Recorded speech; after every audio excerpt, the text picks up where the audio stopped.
Alright, so I'm going to use this video to be as direct as possible to you the viewer and cover the entire situation that has transpired over the course of the past few weeks. While this situation was extremely personal and private to me, I feel it necessary to discuss what happened openly on this platform. I don't want to run or hide away from this situation, I just want to be clear and direct, and all I simply ask is that you watch this entire video all the way through before reaching any final conclusions. In this video I want to provide the full context, take accountabilities for areas I absolutely made mistakes in, debunk many of the lies and rumours being spread, prove my side of the story regarding Wolfgang with an overwhelming amount of evidence to prove that he is in fact guilty, and to be as open as possible about my situation so you can understand the full story. I'm going to be completely transparent by displaying receipts showing that everyone is actively being refunded, while also proving that the money from the GoFundMe was only used for food and rent as advertised, not the ticket that many people have claimed. However, taking accountability regardless for being extremely negligent with my finances, and of course having broke the trust of my viewer base in the process by having been inherently deceptive in the way I presented my fundraiser. Although it was not malicious, it's absolutely worthy of criticism, and I'm not going to shy away from that. And just for clarity as well, full payment receipts and financial history will be provided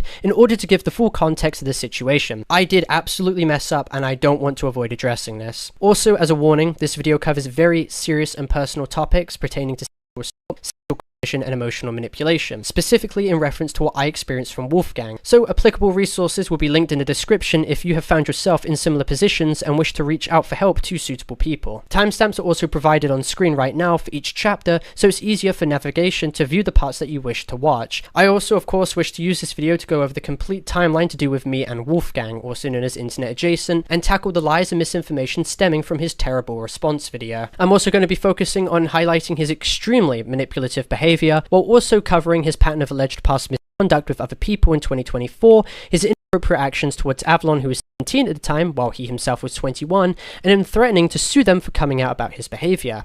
I will also highlight his extremely negligent behavior of openly posting porn in his Discord server which contained numerous members, such as Avalon, who is high-rolled, being an admin, and Wolfgang openly admitting to attempting to solicit material from another. I will also highlight his attempts to omit crucial context, hide and delete evidence, deflect blame to avoid accountability, and most importantly, him lying about me giving consent and eventually conceding to acting on impulse without my permission, to which he admits to numerous times, and this is imperative to go over. While we were doing stuff, I put my hand on his ass and he moved towards me, and that was I took that as it's okay. Okay, so when you told me that you got an enthusiastic yes, that was a lie, right? Yeah.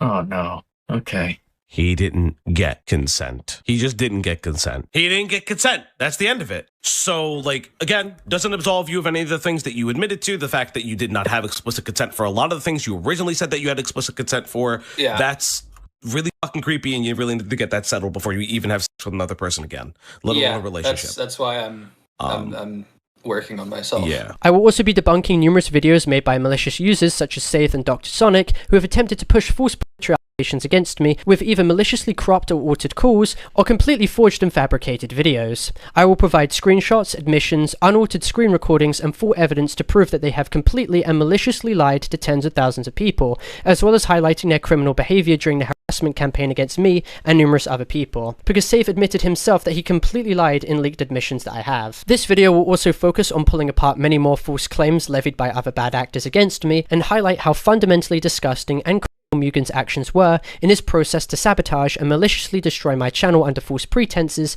to hinder my ability to make a response video. I will do my best to censor explicit aspects of this situation, not only for viewer well-being, but also because it is extremely personal to me. However, just like with Quiet and how he responded to his separate situation, in certain parts of this video I will have to be open and fully transparent with what happened, because it serves as crucial context, so I do hope you understand that moving forward. Now, justifiably, many people are angry at me, and I don't fault them for that. However, some people are not treating this situation with the maturity and respect that it deserves. For the past few weeks, I've been receiving consistent threats, people wishing harm on me, disgusting images being made of me, dox threats, spotting threats, and many people have come away misrepresenting the situation and outright stating that I'm a which is just not the case. Wolfgang was 21 years old and born on March the 31st, 2004. Before engaging with him, I made sure to ID verify and confirm that he was above the age of 18. He is 13 months older than me, while I'm 20 myself. This case is not whatsoever. It is, however, understandably embarrassing, as I will go on to highlight. As for my situation with Avalon, this as well will be entirely addressed and explained later on in the video, with full context being provided too. Between me and Avalon, there was a 2-year 4-month age gap. He was 18, I was 20. Once again, not whatsoever. And unlike Wolfgang, I did not engage in sexual-based conversations with Avalon while he was still 17, nor did I know Wolfgang even did this until I made my document on him. I only knew of Wolfgang's conduct with Avalon around October the 13th, when I confided with Avalon about the situation, and in late November on the 25th, I received screenshots from Avalon proving that Wolfgang engaged with him inappropriately while he was still 17. This situation is absolutely worthy of criticism, I do not deny that whatsoever, but this topic has nothing to do with allegations, and this is something that Gwamgo himself has made clear numerous times, and this was never once even alleged in his original video on me. Just to clarify, nothing from this situation involves pedophilia. That accusation is not true, but that doesn't excuse Parlo's behavior, the way he handled this, the details he made public, and how he treated the people trying to help him out. It was completely irresponsible. He's not a pedophile, but what he did was still completely unacceptable. So, comparing this situation to the likes of actual ostracized like Kufi or Kaneko Kitten does a disservice to their victims in the process, and people are even going as far as to compare me to the Austrian painter, showing a complete lack of maturity when it comes to this situation. Now, the first topic I wish to discuss is both the release of my document and the full context behind the GoFundMe situation, before I focus on picking apart Wolfgang's extremely manipulative response video and going into full detail on what actually happened between both me and him on the 11th of October to the 13th. So allow me to provide some quick context leading up to this. Now, as I'm sure you're all aware, this all started due to a situation I had with another commentary YouTuber named Internet Adjacent, also known as Wolfgang, who was once again 21, older than me. This situation involved instances of me having felt pressured and pushed at times into engaging with Wolfgang, despite me not reciprocating and my body language clearly showing how uncomfortable I was, which is also attested by Avalon, who was present in the Airbnb at the time. I also provided numerous screenshots corroborating this in personal messages, proving that I was disengaged, created excuses, or aired his requests to avoid these specific conversations. Wolfgang is also now on record admitting that he lied in certain instances where he claimed I gave consent, instead admitting that he acted on impulse without my explicit permission. That is definitively him admitting to sexual assault. There is no defense for that. While we were doing stuff, I put my hand on his ass and he moved towards me. And that was I took that as it's okay. Okay, so when you told me that you got an enthusiastic yes, that was a lie. Right? Yeah. Right. IA has admitted to basically everything. He's admitted to Himpleton for not only lying to you, to all of us, yep. Which it is what it is. We all knew this, but also just lying about consent, which was the whole crux of everything. Which the whole crux of everything. He kept he sat here yelling at Parlo. At Parlo's lowest points being like, you did consent, and then he's like, oh yeah guys, I really never got it. Dude, for 3 fucking weeks as well, I lying know, man. straight to Parlo's fucking face. Yeah. Yep. Now, after this situation transpired on the 13th of October, Wolfgang was seen consistently going around to numerous commentary YouTubers behind the scenes immediately after, and either directly or indirectly referencing the situation in detail.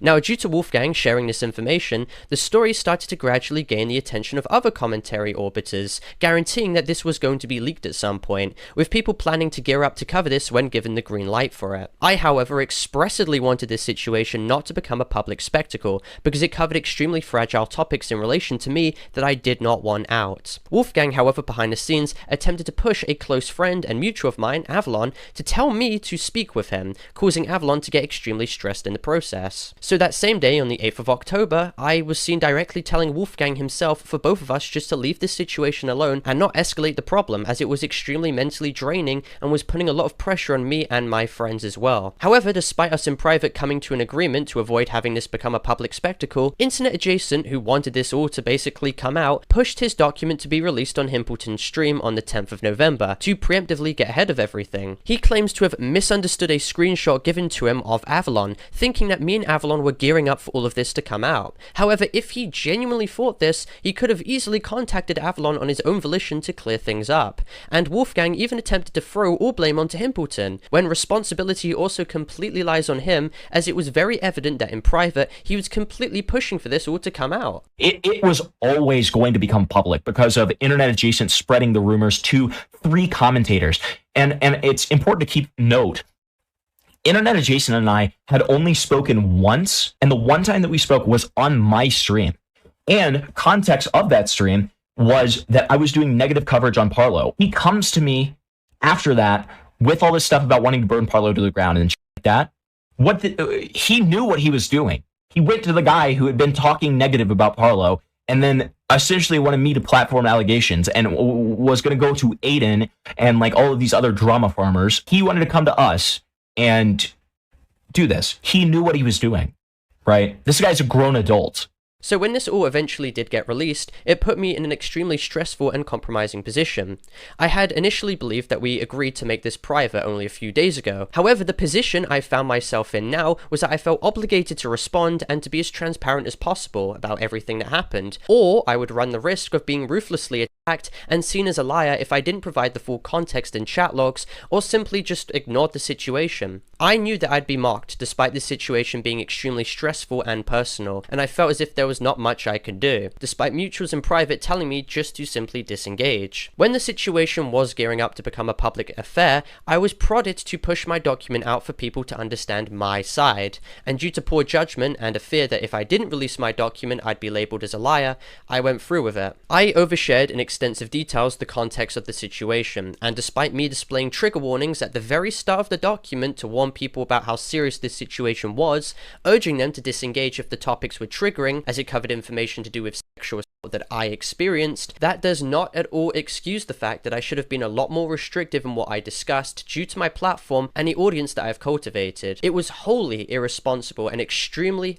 embarrassing looking back at this all. I overshared when it came to recounting details that day that offered zero necessary value to be included, such as bringing up Wolfgang's Cinderella, which has been memed upon now. Me doing this all, however, does not now fundamentally change the extremely serious nature of the situation that I had to endure, and people making absolutely vile comments about the situation only serve to minimize and water down the severity of Wolfgang's actions in the process. But again, this could have also easily been avoided if I didn't release the document, as this was essentially reputational self-destruction. As close friends have also stated to me as well, creating a document like this should have been completely out the question. It was not done with malice, and what I did was absolutely not predatory like some people have attempted to maliciously frame it as, but by no means does that excuse how unprofessional this all was. Now, I'd like to make this abundantly clear that I never shared this document on my YouTube channel or my Discord server, but the damage was already done when I pushed it out on Twitter in response to what Wolfgang said without thinking. I should have sought legal counsel or advice privately, or had consulted more people I trusted with the creation of this document beforehand, and I fault only myself for that. It was no one else's responsibility other than mine at the age of 20. I have a habit of not thinking before I act and not understanding how my actions affect others and close friends in the process. When these people attempt to give me advice while I'm not in a good mental headspace, like what Gwamgo did, I lash out and take it the wrong way because I cannot properly distinguish between both criticism and hate. So to Dial and Gwamgo for how I conducted myself at the time, I do absolutely apologize. And I want to make it crystal clear as well that mental health is not and should not be an excuse for the way I mistreated friends, nor should my autism be used as a shield to reduce accountability. I absolutely messed up, and I'm not going to deny that. Now, from Wolfgang's initial document, the largest outstanding claim against me was the fact that when me and him met along with other close friends, I paid for his passport and plane ticket that amounted to collectively £1.4 thousand, as well as a gaming laptop that was £1.6 thousand after I made my GoFundMe on the 27th of September, with me having purchased an iPhone that was about £800 a few weeks prior on the 13th of September. Now, this was rightfully criticised by people on Twitter, and understandably it seemed as if I had used the funds from the GoFundMe to pay for the ticket and laptop, and appeared as if I maliciously scammed people and misappropriated the money for luxuries rather than necessities. However, this is not true. The payment for the phone was on the 13th of September. The payment for the plane ticket transpired on the 7th of October, October, and a gaming laptop was purchased on the 13th of October, all with my own money, not money from the GoFundMe. The funds from the GoFundMe were, however, transferred to my account on the 17th of October, after I verified my account on the 14th, meaning that I did not use the money garnered from the GoFundMe on the laptop, phone, or plane ticket. Now, while many people seem to think that I used the money from the fundraiser on the ticket and for this trip, which is simply not true, my actions were still absolutely worthy of criticism in their own right, so allow me to go over. My GoFundMe asked people willing enough to donate to me so I could use it for food and amenities such as rent, and also for potential other actions if I do decide to take them. When I created this GoFundMe, I did not consider my impulsive and irrational financial choices leading up to it, and despite only ever intending to use the funds generously donated to pay for food, rent, and amenities, it was imperative that I recognized that I needed to better handle my finances more responsibly at the time. I jumped the gun, didn't think before I acted,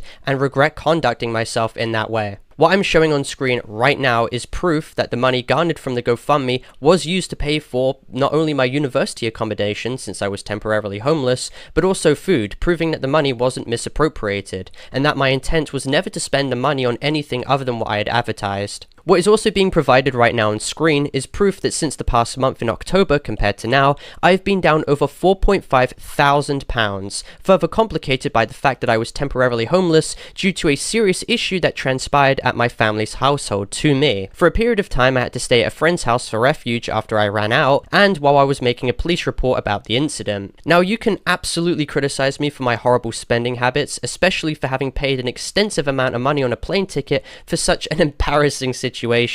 I made a massive mistake, and I did genuinely fuck up. I don't want to be excused or defended for it, because I don't think I should be, and you shouldn't waste your time trying to excuse a situation as egregious as this. I was not at all transparent as I should have been about my finances, and that is inherently deceptive for me to have done. Despite the platform I have accumulated and a responsibility and influence that also comes with it, I proceed to continue to screw up time and time again on monolithic levels, and that has now caused to family, friends, and to people who've trusted me very much with their money and have donated to me because they believed I was initially at a worse financial point, and I didn't recognize the damage I had caused until now. I made excuses originally and dodged taking accountability in the original Discord call when I was first confronted, because I was so naive I simply couldn't understand what I did was fundamentally wrong. Money is fungible, so even if I didn't use the money on the ticket and laptop, the money I received from the GoFundMe essentially recuperated and replenished the loss. So that is absolutely worthy of criticism. I take full accountability for the act of scamming, deceiving my fans, and violating their trust in the process, and for that reason I have taken steps to give the money back, after I had my dad transfer funds from my account, to which I'm actively using, to refund everyone who donated to the GoFundMe, and I will ensure to never make a GoFundMe again because I've the trust of my audience, and it simply cannot be amended. I'm not in a position where I should ever make a GoFundMe again.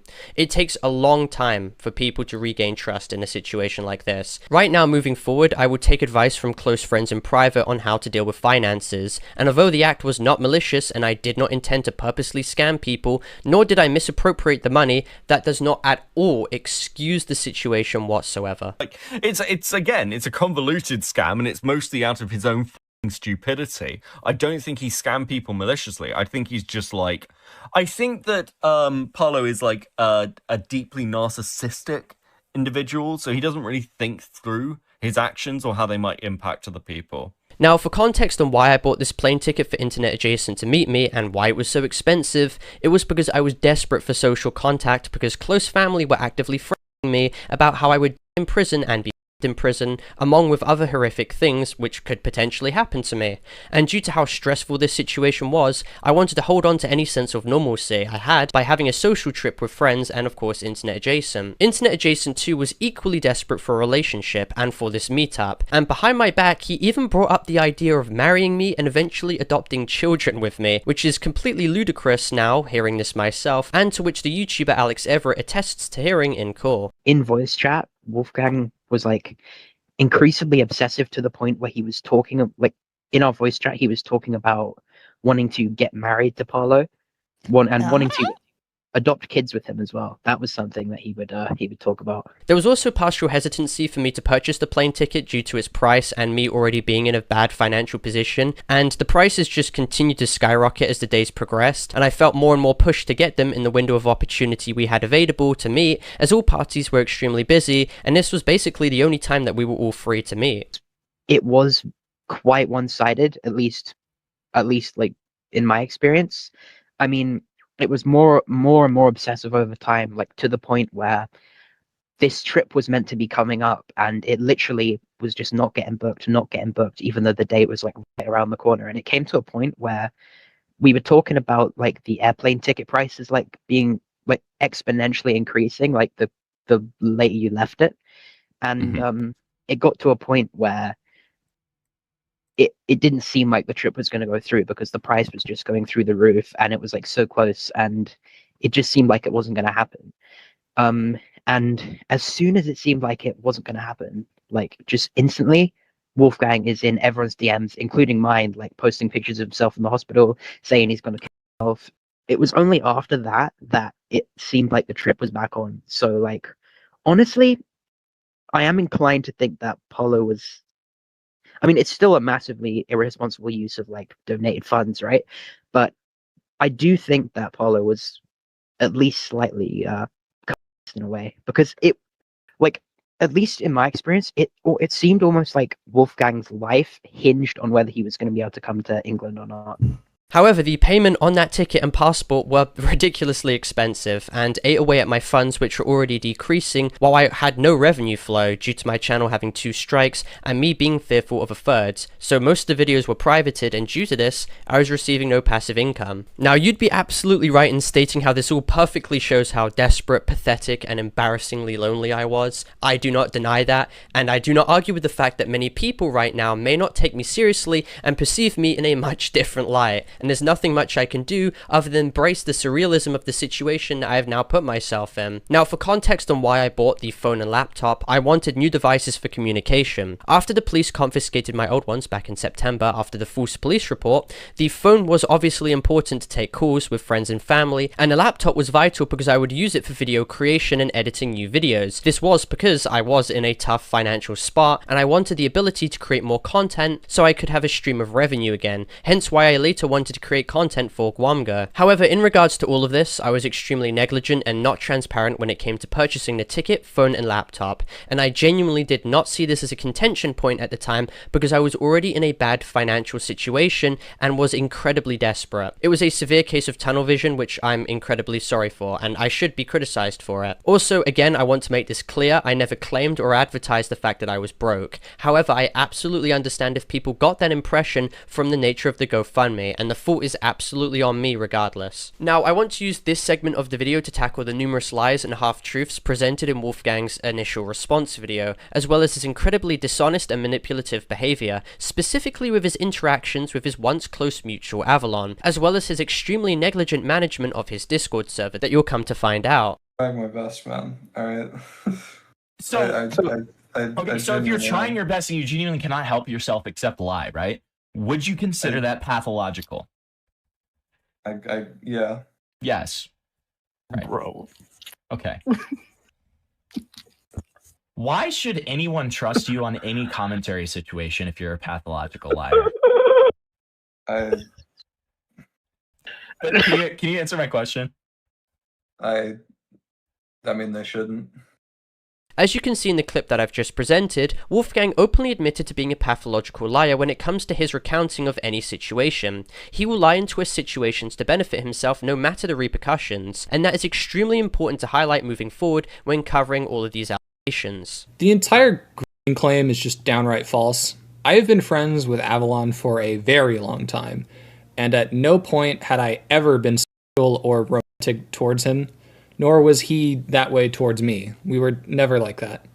It wasn't until after he turned 18 that Avalon started coming to me and offering the idea of a three between me, him, and Parlo. Now, in Wolfgang's response video, he highlights that he was never explicitly sexual around Avalon until he was 18 years of age, and that Avalon came on to him in regards to this entire topic of a planned way. This is categorically untrue and a complete lie. Avalon turned 18 on September the 30th, and Wolfgang is seen acknowledging his birthday in a Discord group chat. Wolfgang himself was 21 years of age, being born on the 31st of March 2004, with there being a 3.5-year age gap between them, and even according to Wolfgang himself, he knew Avalon since he was 16. Here's a clip. How old was Avalon when you first met him? I think he was around 16. So you became friends with him when he was 16? Yeah.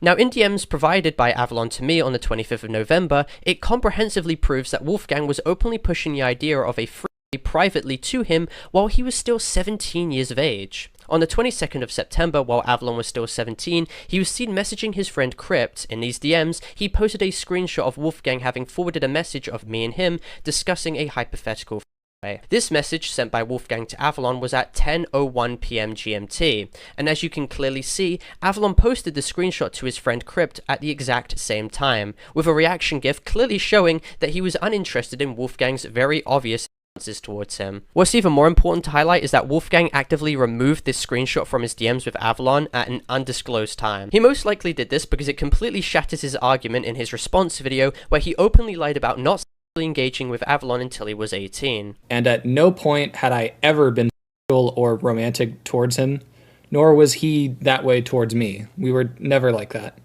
It wasn't until after he turned 18 that Avalon started coming to me. And if you match the time that this screenshot was sent, you can clearly see that Wolfgang attempted to call Avalon to get his attention a few minutes beforehand, but the screenshot he sent after about the Friday was conveniently expunged with only DMs the following day being present. In his interview with Himpleton 2, Wolfgang directly concedes that he was being sexual with Avalon while he was unengaged. This same admission transpired on other commentary streams where he was confronted about this exact same situation as well. Can we both acknowledge that it's your responsibility as the adult in the situation to know stuff, to be responsible enough to like not, Yeah. and like regardless of that fact, it is still true that you were bringing up situations with Avalon before he turned 18, correct? Mm-hmm. Right. You lied to Malcolm because you said that you'd never had any conversations with Avalon before he turned 18. We discussed, the thing, but that was about the extent of it. I never directed it towards him. I just talked about the prospect that me and Parlo would do that. Further screenshots provided by Avalon on the 25th of September when he was still 17 shows him relaying directly what Wolfgang had said to him in calls. In his DMs with Crypt, Avalon phrases what Wolfgang told him in terms of our positions for a potential free. To which Avalon is seen posting a gif expressing how uncomfortable he was with this conversation, and to which Crypt expresses how this would even work. Keep in mind, while Wolfgang was actively pushing for Avalon to engage in this dynamic when he was 17, I was not aware of this at the time, and I will highlight more about this later. These messages also prove that Avalon was not willing to engage in a free, and that Wolfgang openly lied when he claimed that Avalon came to him first, hence why in his response video he provides no evidence to back up his claims whatsoever. Furthermore, Avalon has even attested publicly that this is completely untrue. It is abundantly clear that Wolfgang deliberately misinterpreted Avalon allegedly asking for more clarification about the situation and twisted it to be him fully willing to engage. He threw his close friend he knew for years under the bus and blamed him for engaging first to create a cover for his own actions. It is also vital to bring up how Wolfgang has recently admitted on stream that he was discussing Avalon's relationship dynamic with his boyfriend Spa, and the topics to do with sex while he was still 17, to which he admits is both irresponsible and he has no excuse for. Why are you having conversations about sex and relationships? And I'm not doing the age gap thing, but it's a 17-year-old. This is your channel manager. This is someone that you've known since they were 16, and you're claiming that you're like, oh, you shouldn't post these femboy photos, but then you're talking about them, about their relationships and sex. Why are you doing that? I don't really have a good explanation. It's very irresponsible of me, and well, you could try. I should not have done that. Like, you told me that like you never discussed anything like sexual, and the only thing that you did was like send the 3 message, and like if you're discussing relationship dynamics and like talking about when he's still a 17-year-old, that's explicitly like talking about topics, right? Yeah. I mean, we just talked about like what is okay in regards to that, I guess. In regards to sex. Like, yeah. Wolfgang is fully aware at the back of his mind that he instigated this topic first, and no matter how many times he attempts to reframe the narrative, as you'll see, he exhibits the pattern of a habitual liar, who will consistently deceive until he is proven wrong with undeniable evidence, to which when he's confronted on, he'll slowly concede. He will fight tooth and nail when something is unproven, but then as soon as you show him the proof, he'll immediately capitulate and then just like concede. Right. This is something that his very close friend Jerry even attested to on stream. Like, Wolf is very bad at representing himself to the point where, like you mentioned, he'll lie about stuff that he doesn't even need to lie about. And I don't understand. I mean, why. so you accept the fact that Wolfgang has lied about stuff involving this story, like, okay, it's been proven. I mean, like, he'll say one thing, right? And this is something that Himpleton brought up. He'll say one thing, and then there'll be evidence that counters what he says, and he'll walk back his statement. He'll flat deny it, right? Furthermore, screenshots between both Avalon and Crypt on the 25th of September show Avalon relaying what Wolfgang had asked him, being that he requested permission to use art Avalon made of me to use it for furry porn commissions. Keep in mind at this time, Avalon was still 17, and this art was later created and posted directly to me, adding veracity to the fact that Wolfgang most likely asked for this. It wasn't until after he turned 18 that Avalon started coming on to me and offering the idea of a between me, him, and Parlo.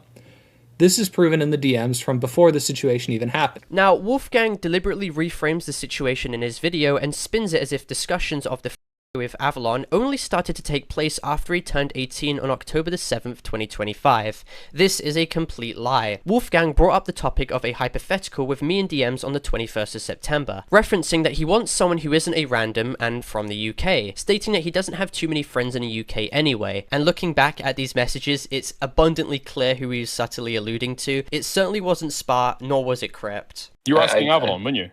No, I was not aiming that at Avalon. I mean, Avalon tried going like, you said someone you trust, and it's like, that could be literally anyone. That just means not a complete stranger. You're going to somebody that you know is gay to engage in a three-way between you and Parlo. Who else do you know and trust in the UK? Just FYI. It could be literally, it just means not a stranger. I don't know what other. No, but I'm asking who it could be. How many gay people who are single or in open relationships? That's not people that you trust. That's people that Parlo trusts. Yeah, but why are you saying this to Avalon? It's a collaborative when you know that you're going effort. to come and meet him in the UK. It's obviously because you're asking him. I don't know why. You don't realize how bad you look right now. Obviously lying.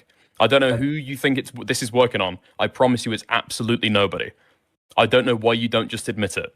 You asked Avalon. And as we have proven as well, Wolfgang was directly pushing Avalon to the notion of engaging in a free without my knowledge at the time, and in actuality had only come to me on the 7th of October over a week later, claiming that Avalon was fully willing to engage. This, however, also would turn out to be a complete lie. To make this clear, under no circumstances did I engage in any conversation to do with Avalon being in a free while he was still 17. I never discussed this in private with Avalon at the time, and he can attest this. Wolfgang, on his own volition, instigated this topic of conversation to me on the 7th of October. Now, in response to Wolfgang bringing this up, I was partially skeptical and stated that I would only be comfortable doing anything if Avalon expressly wanted me involved and was okay with me. Wolfgang is seen being adamant and claiming, well, yeah, he is. Wolfgang was then seen confirming that he did talk with Avalon about the way a bit ago, which corroborates the aforementioned screenshots and testimony from Avalon himself in late September that this was being told to him whilst he was still 17. While I asked for further clarification or any proof that Avalon wanted to engage with us, and more specifically me, Wolfgang offers no screenshots but instead states, yeah,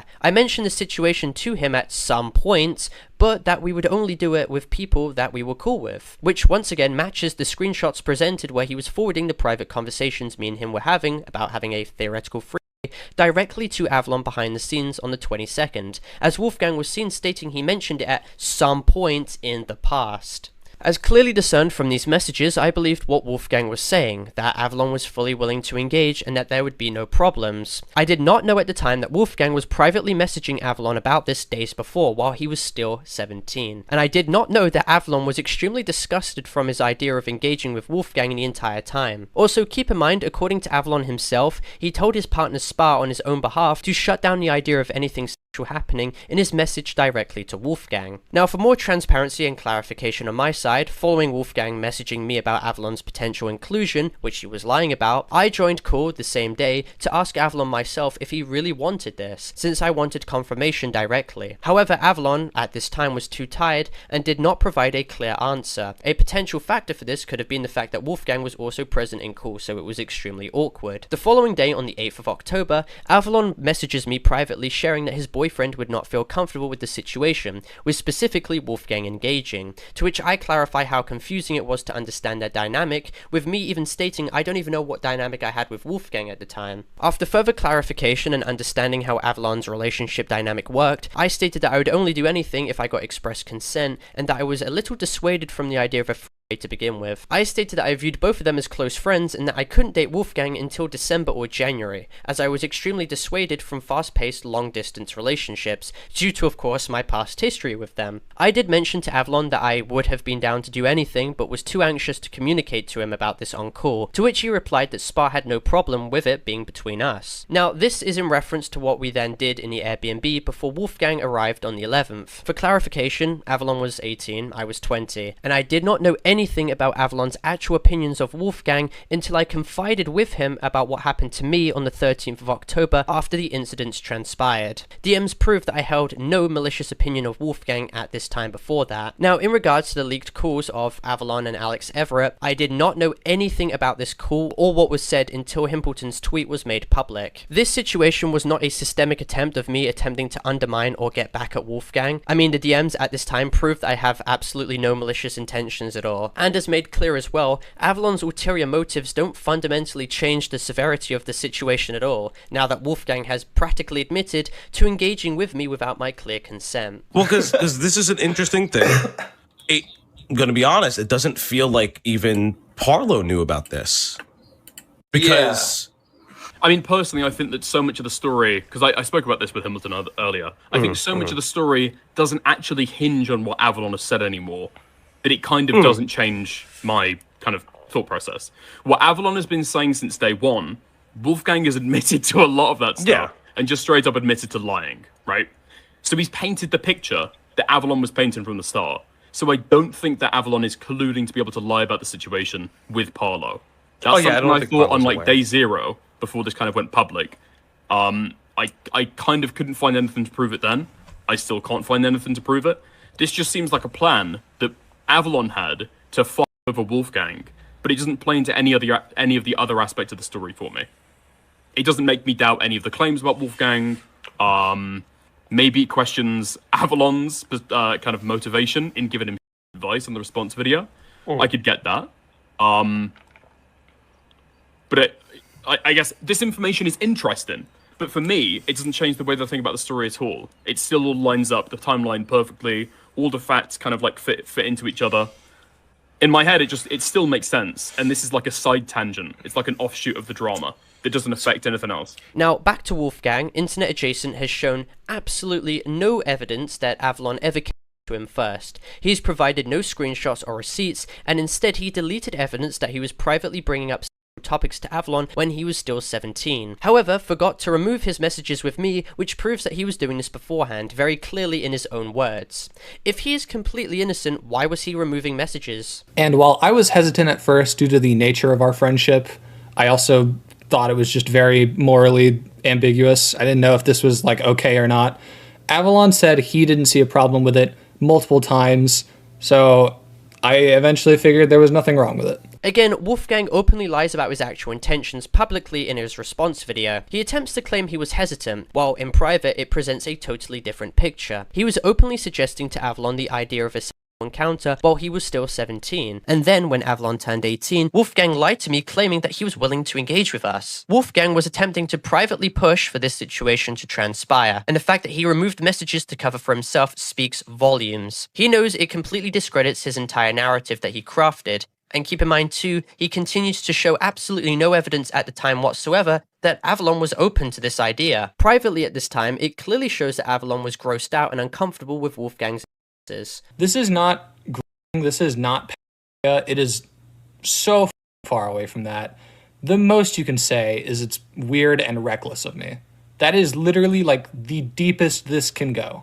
I find it hilarious how Parlo is saying I Avalon though, when he was ecstatic to have the three with the two of us. Now, Wolfgang attempts to create a strawman fallacy argument in an attempt to discredit any actual claims against him. Not once was he accused of in my document. That is very clearly an example of him overemphasizing the situation to make himself appear innocent. And 2, he attempts to deflect the situation by bringing up screenshots of mine where I was happy and open to the idea of a free on October the 7th. This was, of course, while I was under the notion that Avalon himself was fully comfortable and willing to engage.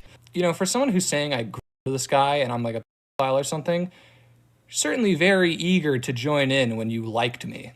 If I thought someone was a I wouldn't be trying to have threes with them, Parlo.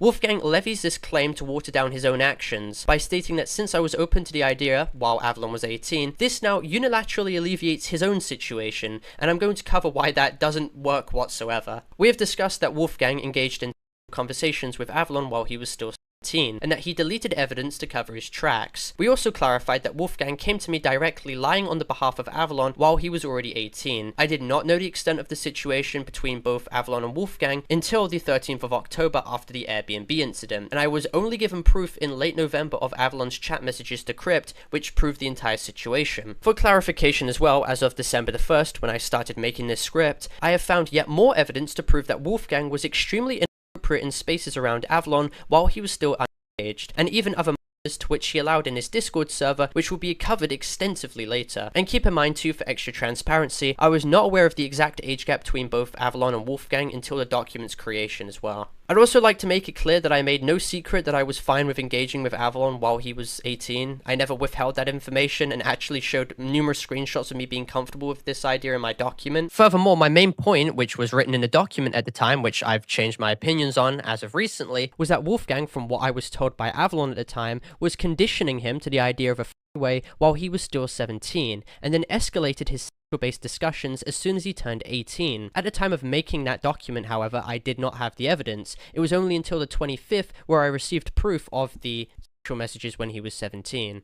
Keep in mind as well, I had no idea to the extent of Wolfgang's behavior around Avalon after he turned 18 until Avalon provided me private Discord messages between them himself after the Airbnb incident on the 13th of October. Now, in reference to the Oktoberfest group chat where Wolfgang sent unsolicited news directly to Avalon, as well as furry only a couple days after he turned 18, I'd like to make it distinctly clear that I was barely active in the group chat, other than one Discord call which I remember we all had, which will be highlighted later. And in a bid to quickly hide evidence, Wolfgang actually removed both me and Avalon from the group chat, meaning that he only has access to the logs now, to which he displayed in his video. It is very confusing why he would do this as well, other than the fact that yet again, he is attempting to hide and obfuscate evidence that he knows would make him look bad and would directly hurt his credibility. It was only during the creation of my document where I became aware to the full extent of Wolfgang's degenerate actions towards Avalon, after I consulted him directly and started looking through old messages and screenshotting images from the Oktoberfest group chat, to which metadata proves I collected the evidence after the incident which transpired on the 13th, not before. If Wolfgang only engaged after Avalon turned 18, that would be one thing, but the fact that he engaged beforehand and then removed evidence because he knew what he did was inappropriate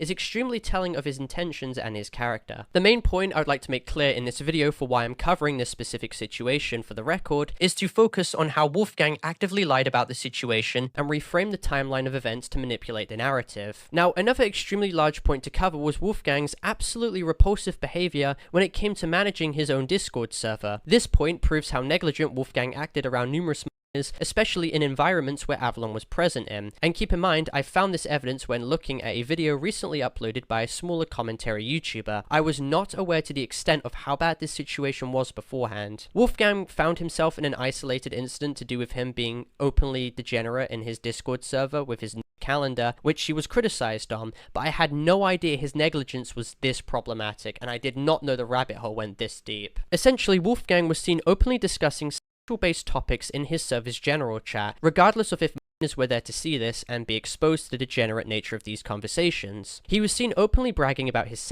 life, posting excerpts of a sexual song he was making focusing on canine genitalia, and was even seen posting numerous instances of pornography in open text-based channels that required no age verification whatsoever and that anyone of any age could access. Keep in mind Avalon, who was at this time a in 2024, being 16 at this time, was ranked admin in this server and could openly access any channel containing this problematic content. There were no guardrails put in motion for the numerous months that Avalon was present in this server, and Wolfgang simply did not care about the ramifications of his actions at this time. Wolfgang was seen mentioning topics to do with him engaging in content in the general chat, openly in front of a self-admitted 16-year-old who was present in the server in 2023. And if you want more proof of Wolfgang's flagrant negligence, he casually flip-flopped between making his server 18+, ensuring that no minors accessed the server in 2023. However, he allowed people 16 years of age or above in the server, kind of defeating the whole purpose of it being no minors allowed. And then he openly started allowing minors back into his server in the following years,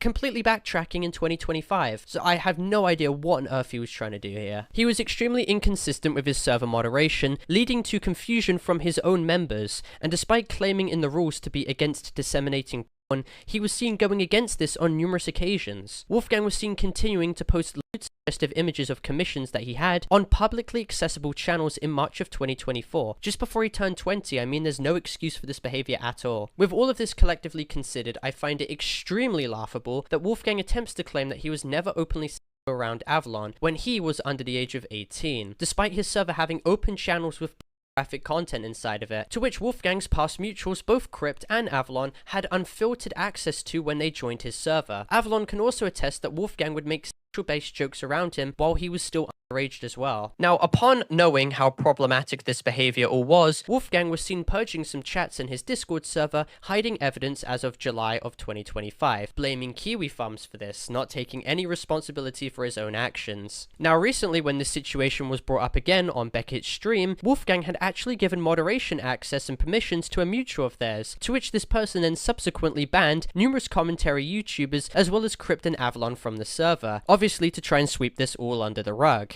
Just as soon as people start looking into that, as soon as I start getting sent that, suddenly I also get sent this. So many people got banned in the last, 10 minutes, that most people think that the server has got nuked right now. The server's not deleted. FYI, the server has not been deleted. Internet Jason has not deleted his server. However, I can see Yen was banned, was banned, World was banned, Clover Cutie was banned, Avalon was banned. Wait, so first of all, you were told to do it. Yeah. And now somebody else has done it on your behalf. They were like, you should probably get rid of all the commentary people from your server. And I was like, all right, and I just gave him a mod. Who did that, sorry? It was Z. Z was like, that's probably the smartest thing. I was like, okay, I guess. Now, when Wolfgang was confronted by Himpleton about his conduct in his Discord server on December the 4th, at the start, Wolfgang concedes that he did post furry porn on his Discord server. By the way, we censored that image. So that was like an uncensored, like furry porn, essentially, right? In your 16+ server. Yeah. Okay. Just making sure. As well as admitting that if Himpleton were to look deeper, they would probably find more instances of him doing this. Keep in mind, for over a year, Avalon, who was underage at the time, was a high role in this server, meaning that he could have been exposed to all of this disgusting content. Let's say, hypothetically, we had 2 different archives of your server. Are we going to find anything in there? What do you mean? Are we going to find more stuff like that? Probably. I mean, Ace, you missed this part, but he did. I did say that we have 2 archives of his server and asked him if we would find more stuff like that, and he did confirm that we would. There's probably a distinct possibility. I don't think it's unreasonable to say I've been pretty irresponsible with my server. Furthermore, on stream, while being pushed once more, Wolfgang is seen attempting to now excuse the situation by claiming that he posted the porn content for drama reasons, which is a complete lie, as he is seen discussing extremely inappropriate content in the server that had no relation to drama-based topics. Then he also posted furry commissions of his character. Not sure how that has any relation to drama, buddy. Yeah, so I guess like about your server, I know that you, during this drama, it was said that you made it 18+, but you had 2 16-year-olds at least in there. One of the ones was actually the one that you ended up fighting, if I remember correctly, in real life, and the other one was Avalon. Was there any reason why you had these 16-year-olds in a space? I mean, when you say space, like the server. Well, yeah, isn't, to be like, very clear, there was furry posted in there. it was like for drama and shit, but I understand your point. Well, yeah, I mean, I get the intention was for drama, but like I've seen some of the images. There's literally just like furry art in there. Yeah, it's not great. Wolfgang then further conceded that he attempted to excuse this kind of content being posted in his server at the time that contained minors by arguing about the technicalities, and that, thinking about this now, Wolfgang admits it does not give him a good look whatsoever. And I think a defense that you made, you can correct me if I'm wrong, is, well, it should not, like, if it was porn, it would be an issue, but since it's just FW, it's not that big of an issue. Yeah. There was like a screenshot of like you justifying FW being in the server with 16-year-olds. It's not great. Yeah, I could agree on that. Yeah. Now, back to Wolfgang's shitty response video, he attempts to warp the situation back onto me and claims that if what he did was grooming, then that would also make me a groomer and even a pedophile. And ironically, this claim is f***ing Parlo over, because if this is grooming, then Parlo would also be guilty of that. Parlo doesn't realize that if he keeps pushing this allegation, then he's a pedophile. Now, he refuses to elaborate whatsoever on how either of these heavily charged claims would definitively fit my situation, especially when taking into account that I never sexually engaged with Avalon while he was 17, only when he was 18, and that there was a 2-year age gap between us. Again, this is a pathetic attempt at straw grasping and of course deflection. Which, listen man, the police are already investigating you, you don't need to give them more ammunition. And then, if Wolfgang couldn't be more bad faith than he was, in the video, as well as his Discord server, he is seen directly inferring that I'm a due to an outstanding situation I have with the police regarding the Dupe situation. This is extremely ironic when considering Wolfgang actively defended me on this entire ordeal and knows that Dupe lied about his age numerous times. Another thing Parlo points out is that before in his original video, Dupe flat out apologized to him for lying about his age and telling others that Parlo had zero information of his true age.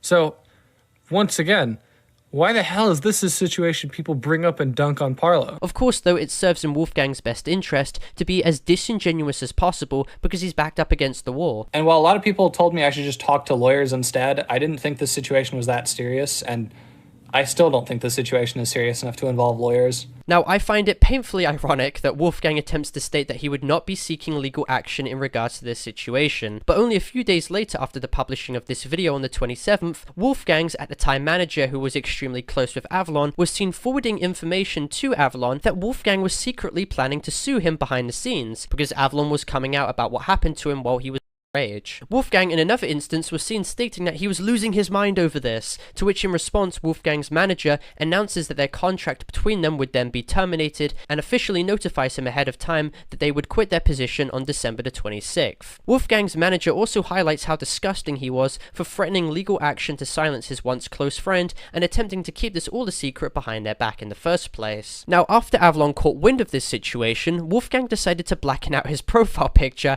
and, of course, start sympathizing baiting. He completely backtracked after realizing how terrible this would make him look optically, and he acknowledged that he screwed up completely, and then states he just wants to be left alone, which is extremely ironic when considering 3 things. The fact that 1, he instigated the entire situation to begin with, 2, complicated matters even further with his response video that was completely embroidered with lies, and then 3, attempted to sue the person he behaved inappropriately with when they were a As your once close associate said, Wolfgang, you are not the victim. You never were, and this was all the product of your own actions. You have no one else to blame other than yourself in this entire situation. Why were you threatening to sue Avalon if you've got no clue what I'm talking about?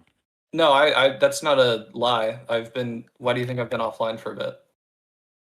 That's no, that's you not know a lie. what I'm I'm talking still about. going forward with that.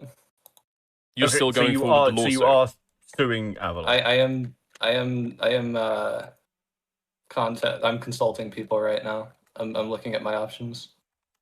A few days later, of course, Wolfgang goes back onto livestream on this time Copenhagen ran by Beckett and actually admits that he's re-instigating the entire situation and that he's currently looking into legal options to deal with Avalon once again, showing that not only is he extremely erratic and inconsistent, but that he openly lied once again when he said that he knew what he did was screwed up and just wants to be left alone. His statement seeming to take accountability to Avalon, stating he just wants to be left alone, was only damage control and was equally insincere.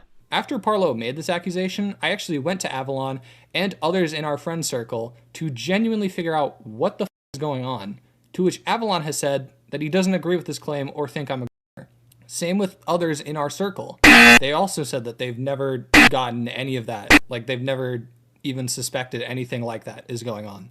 Like I said, Parlo made this claim, but was going to drop it after Avalon put pressure on him. I also find it interesting that Wolfgang cannot provide in his response video one single instance of me stating that I was going back on my claims, or Avalon was pushing me to drop this claim. This is because Wolfgang is a habitual liar, and he relies on the ability to make unsubstantiated claims in hopes there is no pushback derived from it. Obviously, his claim is completely untrue, and Avalon himself attests that he never pushed me to drop the situation. But one of the most telling instances, which can be used to debunk Wolfgang's own words, was when he was on the Copenhagen livestream. He was basically confronted on this exact same point, to which in response he fails to provide any evidence that Avalon pushed me to drop the point, with him instead subtly conceding that he lied when he admitted, yeah, very quietly. What followed was him going completely silent and then abruptly leaving the call and leaving the Discord group chat, to sidestep admitting that he was ultimately wrong. Here's a clip. You also lied about the fact that Avalon is apparently trying to push Parlo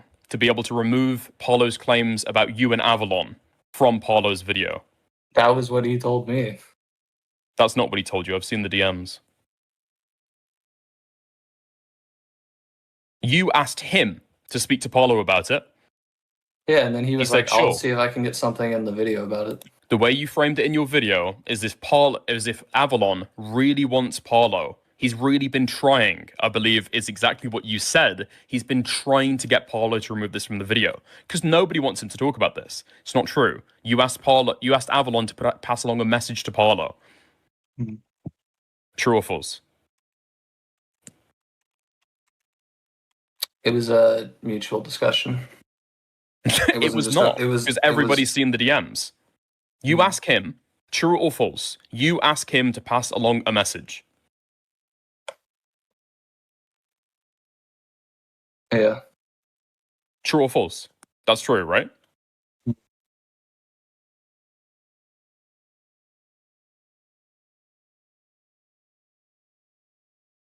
Was that a mm-hmm? Well, your mic's cutting out, I guess. Oh fuck! Did he just run? Is he done? Are we? Dude. He left the group. That's interesting. Bro. Wolfgang also attempts to feign the idea that other people in his circle were defending him regarding the claims. After Parlo made this accusation, I actually went to Avalon and others in our friend circle to genuinely figure out what the f is going on, to which Avalon has said that he doesn't agree with this claim or think I'm a g***er. Same with others in our circle. They also said that they've never gotten any of that, like they've never even suspected anything like that is going on. But once again shows no evidence of this whatsoever. And oddly enough, every single friend involved in these circles actually called him out privately and completely cut him off, so that's yet again another lie. Not only am I confused on where this accusation is coming from, but even the person I allegedly groomed to Avalon is not on board with this. And Parlo wasn't originally until his channel got terminated. That's right, I've been told behind the scenes that Parlo was planning on not even including this when this whole thing went public, but also that people have told him to drop this behind the scenes and he considered it, but after his channel got terminated, he just went ahead and decided to call me a or something, so yeah, now we have to respond to that. Parlo made this claim, but was going to drop it after Avalon put pressure on him, but is now using it again because Parlo has the biggest victim complex in the world. So if people don't believe I'm a racist, because why the f would they? This guy's been lying out of his ass, then I have to be a pal. All because he's mad his channel is gone. And that's because he has no one else to blame for his channel being terminated. He can't blame Mugen because the guy's a nobody. He can't blame Kormanx because that guy's off the internet. He can't blame Gwamgo because that'd be a disaster. So I just have to be the villain. And Parlo wasn't originally until his channel got terminated. You're lying? You're a liar? That's a lie? What am I even supposed to say about this? The documents dropped days before Parlo's channel got terminated. What? What? That is in the document, and now you're lying about the timeline. You are lying about the timeline. Why would he include this? This video has taken him over, what, almost a month to make? Like weeks. He spent weeks on this.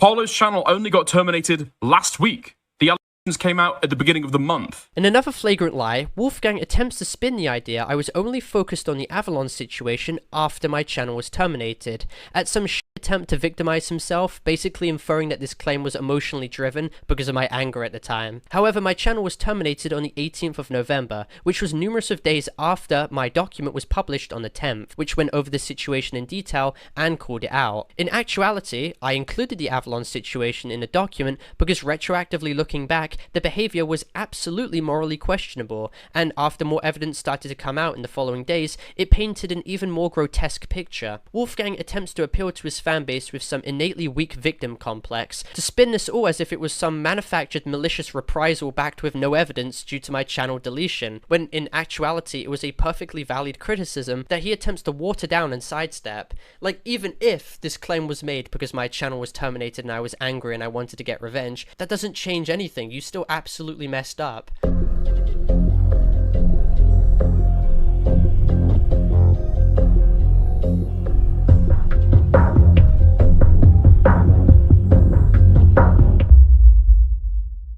Now, this is going to be the most vulnerable and personal part of this video. Obviously, when it comes to situations like this should be approached with the maturity and respect that the topic deserves, and for numerous reasons, I'm going to try and cover the main aspects of this situation without running the risk of oversharing again. Obviously, as I mentioned earlier, similar to what Quite had to do, in this portion of the video, at certain points, I have to be fully transparent about embarrassing details because it serves as crucial context to corroborate my side of the situation. Wolfgang has been caught in numerous lies and contradictions with his recollection of what actually happened that I feel is imperative to share, especially with his pattern of lying and backtracking when it comes to him recounting consent, in respect to my situation and to what he did on call with Avalon as well. Now, to add credence to Wolfgang's history of lying and twisting the narrative when it comes to consent, on the infamous livestream with Himpleton on the 4th of December, Himpleton pressed Wolfgang on whether he had expressed consent to engage inappropriately on call with both me and Avalon. Wolfgang replies that I said yes, but follows up with the fact that there was potential Avalon did not give his consent, but that he was just not aware of that, which is extremely interesting to take into consideration because Wolfgang essentially admits that he did not get the clear consent of Avalon. He distinctly remembers me saying yes, but subtly concedes that he does not remember Avalon conforming. Did you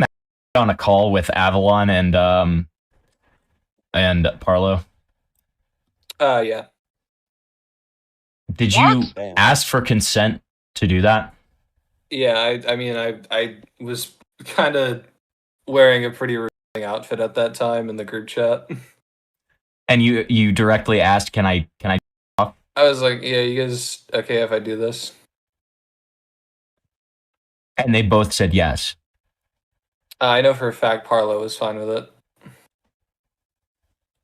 I don't. I mean, there's potential Zillow wasn't, but I was not aware of that.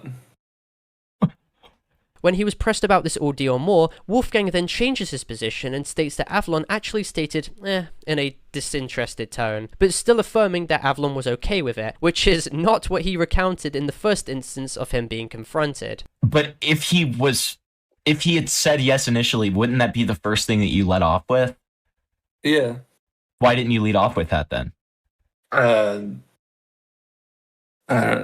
Why'd you lead off with he might have not been okay with it? Because I mean, I'm just trying to take an objective look at the situation. I don't know. But I mean, don't you agree that him saying yes would have been objectively what happened if that was true? Yeah. So is it true? Or did he just not say anything? He was fine with it. But did he say yes, or did he not say anything? It was kind of like a mix of it was like, hey, do you guys mind if I do this? And he was like, eh. It was kind of like disinterest in general.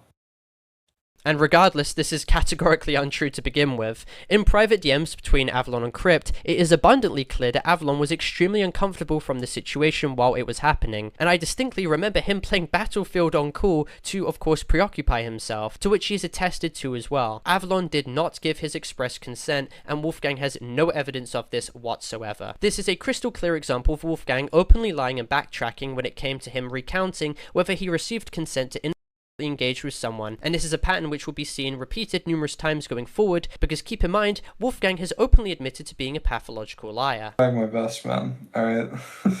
So, okay, so if you're trying your best and you genuinely cannot help yourself except lie, right? Would you consider that pathological? Yeah. Yes. Right. Bro. Okay. Now, in respect to my situation, both me and Wolfgang initially got into contact in regards to the DA Games drama in late June of 2025. We corresponded for a while about separate commentary drama situations until around September the 16th, when we started to engage. Now, this dynamic continued with us wanting to meet at some point in the future, and after speaking with our mutuals, we decided all collectively to go to London with the planned date starting from October the 11th to the 15th. Wolfgang initially arrived in the UK at 9 PM and reached the location of the Airbnb in London just before 11. Now, when we eventually met with Wolfgang, I was completely disengaged due to his abysmal personal hygiene. Despite him just landing at the airport, he did not buy any toiletries and no shampoo. Avalon's messages with Crypt at the time also corroborate my stance entirely. While in past messages before I saw him, I was enthusiastic, that mood entirely changed upon actually seeing him in person, and this is something highlighted in my document. Past messages where I'm enthusiastic are completely redundant moving forward. Consent can be changed at any time. Now, while we were inside, I stated if anything were to happen, I'd want to do something before having food, with me also having asked how long this would be, because I was completely uninterested, and if anything were to happen, I wanted this to be over as quickly as possible. In response, Wolfgang is seen pushing for this encounter to take place before 12, with me telling him to give me a bit,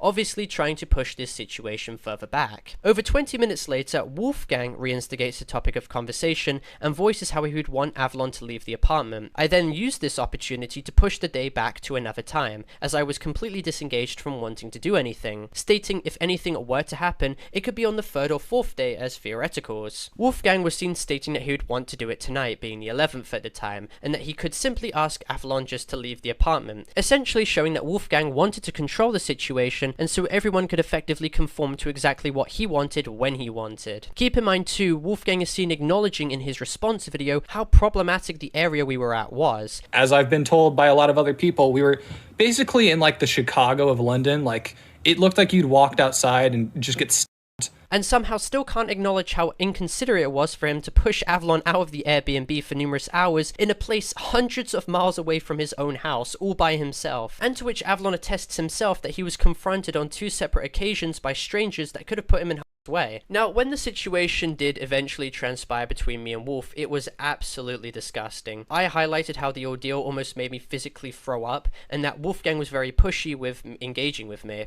especially in reference to him wanting to push for to which I was extremely conflicted on, made excuses about, was extremely stressed about in general, never gave express consent for, and most importantly had to state no several times to get him to eventually cease. When cross-referencing this with other separate allegations pertaining to Wolfgang's conduct, specifically the Anthrocon situation in 2024, a user named Gibble is also seen having directly stated to Wolfgang no several times, for him to eventually cease his conduct and during this time, towards the end of the engagement, Wolfgang had made further advances on me, being that he inserted his finger in me. In my document, I highlighted how this was done completely without my consent, and made me extremely uncomfortable and rigid. Initially, in his response video, he attempts to claim that he had unilateral consent to do this, and that he would stand by that until the end of time. Here's a clip. God, I hate this. As for the yes, that is in my script. I received consent to do that. This is the biggest case of he said, she said, but I'm going to stand on this till the end of time that, yeah, I received consent to do this. I have said that since the very beginning. I'm going to say that till the very end, because that is what happened. However, as the commentary channel who I'll call D clarifies, when Wolfgang was confronted on this exact same situation later down the line, whether he actually had consent to do this, he went completely quiet in response, and it was very, very suspicious. If you take a look at the live stream when he called in the other day, I questioned him about this after Ico kind of like hopped off or pressed him. And internet Jason went really, really, really quiet. Really, really, really quiet about whether or not he actually, I guess, did get verbal consent. There's nothing he really said. Now, when I showed this video excerpt to Himpleton on the 4th of December, Himpleton confronted Wolfgang on the situation and asked him if he had expressed consent. Wolfgang replied that he did, and the reason for why he was silent when confronted by D was because he was simply just thinking. However, both of these claims are a complete lie. Did you ever get verbal consent to do that? Yes. Why did you go completely quiet and not say whether you got verbal consent to do it then? I was thinking. I had to recall that incident. But then why didn't you say that you got it at all? As Himpleton further pushed Wolfgang, he started to go completely silent once again and remarked that he didn't even know. Why did you go silent when D asked you about that? I have no explanation, man. I don't know. I don't know what else to say.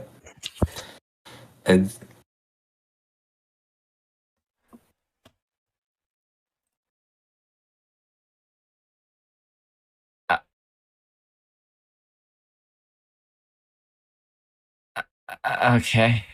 And eventually, after further confrontation, Wolfgang eventually ended up admitting on stream that he actually never received consent, completely lied about me giving consent, and that he mistook my body language and engaged further with me without my permission. It would, while we were doing stuff, I put my hand on his ass and he moved towards me, and that was I took that as it's okay. Okay, so when you told me that you got an enthusiastic yes, that was a lie. Right? Yeah.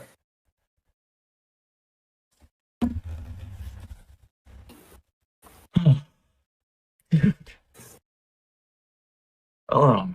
This is once again yet another example of Wolfgang being caught openly lying about someone giving them consent, when in actuality they did not. The following day on the 12th, me, Avalon, Spa, Crypt and Wolfgang all went around London to shops. We ate at a Chinese restaurant to which Wolfgang threw food on the ground for attention, and eventually got into a planned fight with Crypt in Hyde Park, while Crypt was 17 and Wolfgang was 21. Now, despite this originally being a play fight, Wolfgang was getting increasingly more aggressive and clearly taking it far too seriously. Eventually, due to the exhaustion he had by fighting, he threw up in public twice in front of all of us, making everyone extremely grossed out and very much uncomfortable. In 2 instances during that day as well, Spa and Avalon witnessed Wolfgang trying to put his arm around me, to which I would sharply move away. Later on in the night at 11:30, Wolfgang would attempt to instigate a based conversation to me, which I made excuses to dodge. He then suggested engaging with me once again, to which I shut down and stated I would be leaving soon. Now, just while I was at the door of the Airbnb, planning to go down the stairs and move out to get my Uber, Wolfgang saw me out with him coming to try and kiss me. I moved away once again since he had literally just thrown up only hours before,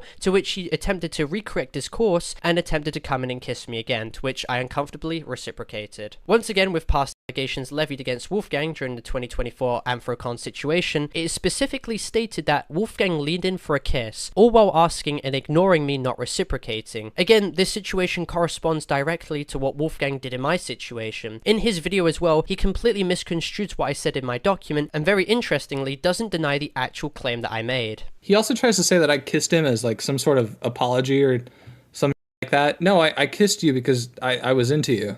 This didn't have a double meaning. It's not like your English assignment where it's read through the lines. Now, after I left the Airbnb, Wolfgang offered to walk me down to the station, which I told him instead I wished to take the Uber. Now, after I was picked up by the Uber, I mentioned that I was scared that I'd be locked out of the apartment if the Uber had bailed on me. Wolfgang then used this as an opportunity to send an unlisted image of himself, to which I loosely responded to. I then follow up with an excuse as to why I didn't want to engage that day. Wolfgang was then seen responding to which I completely aired, and then he was seen stating, "It's okay, I could do it tomorrow." Now, the final day on the 13th is the most contested of all the days, and it is extremely important to clarify what happened, as Wolfgang was once again caught in numerous lies and contradictions. The day started off with Wolfgang sending more pictures of himself, stating that he hasn't showered, to which I do not reply to. He is then seen stating when I would want to meet them in the Airbnb, to which I replied 2 PM. What followed was him asking for us to cuddle, which I then again ignore. Wolfgang once again engages in sexual-based conversations, to which I completely dodge and instead announce that I am heading down. Wolfgang then proceeds to ask if I wanted to drink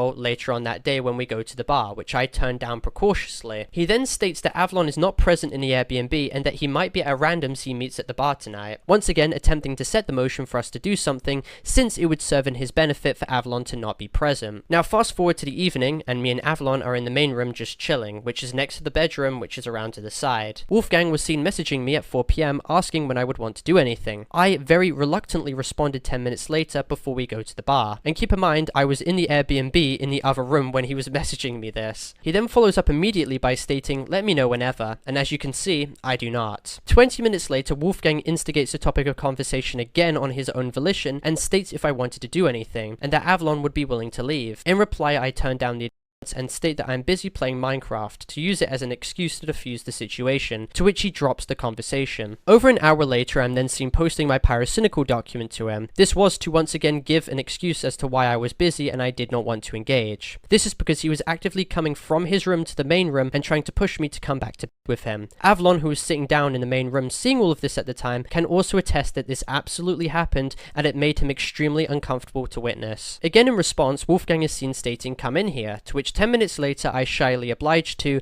in the now infamous message. Unfortunately, however, people have completely misrepresented the problem in this specific situation that I have just levied. I am not claiming that this was the sexual assault. What I had stated in response to Wolfgang was, by definition, a fawn response to get him to basically leave me alone by subtly conforming to what he wanted. Also, furthermore, it doesn't change anything. Wolfgang was provably pushy and was prying me to engage with him in the other room. This is something as well that was attested by a third party who was present when they saw it all, and Avalon was so uncomfortable from Wolfgang's answers to me that he left the Airbnb. I walked in and out of the bedroom because my phone was in the bedroom charging, and it was the only outlet that worked, yet I still wanted to hang out with my friends in the other room, so I was going in and out of the bedroom. I would say when I was going in and out of there, but it was just to let them know. Parlo is saying the only reason I possibly did this was to peer pressure him, which is just wrong, but to say I was like a trying to allure him in there is just like false. That wasn't my pure intention at all. That was the only working outlet for my phone, so I literally had to go in and out of the room. In his response video and even initial document, he attempts to leverage a false alibi that he was consistently coming in and out of the room because of his phone charger. However, he is seen subtly admitting in his response video that his intention was also to lure me into the other room with him too. Was I hoping at one point he came in there with me? I mean, yeah, like a little bit. This point gets further denigrated when considering his private messages with his ex-mutual buy. In these messages, Wolfgang was seen directly telling them at this time that he was trying to get me to cuddle with him. Oddly enough, however, he had selectively removed this message, but not quick enough as thankfully it was archived. At first, in a commentary YouTuber's livestream, Wolfgang attempts to claim ignorance that no DMs were removed. However, later he ends up conceding that he did delete the message. Have you deleted a DM? No, I did not. Oh. Because why would this person say take it easy after you'd said 6 hours before? That sounds fun. I don't. Unbelievable, dude. Holy shit. Okay, it seems pretty clear here that you have just gone back and deleted a message, right? I guess I might. Wait. Very meticulously, by the way. That was the one single message deleted. Wonder why. This message is extremely important, however, and this is because it proves his intentions clearly. The charger alibi is a complete lie, and as attested by Avalon, who was present during all of this, and Wolfgang's at the time message, it was abundantly clear that he was trying to push me to with him in the other room. There was fundamentally no reason for him to have selectively removed that message with bytes other than to conceal his intentions at the time. In Himpleton's livestream as well, Wolfgang even eventually conceded that he did end up removing the message because it undermined his side of the story. So, but why did you do it? Because it undermined your own account of events when it came to going back and I forth don't with the have charger. I don't have any reason for why I did it. Well, it did. Yeah. Well, I mean, I know it happened. I'm just. Well, but what I'm saying is it did undermine your recounting of events, going back and forth, to get on your phone or whatever. Yeah. So, if I had to, theory craft there, I would say that's probably why you deleted it.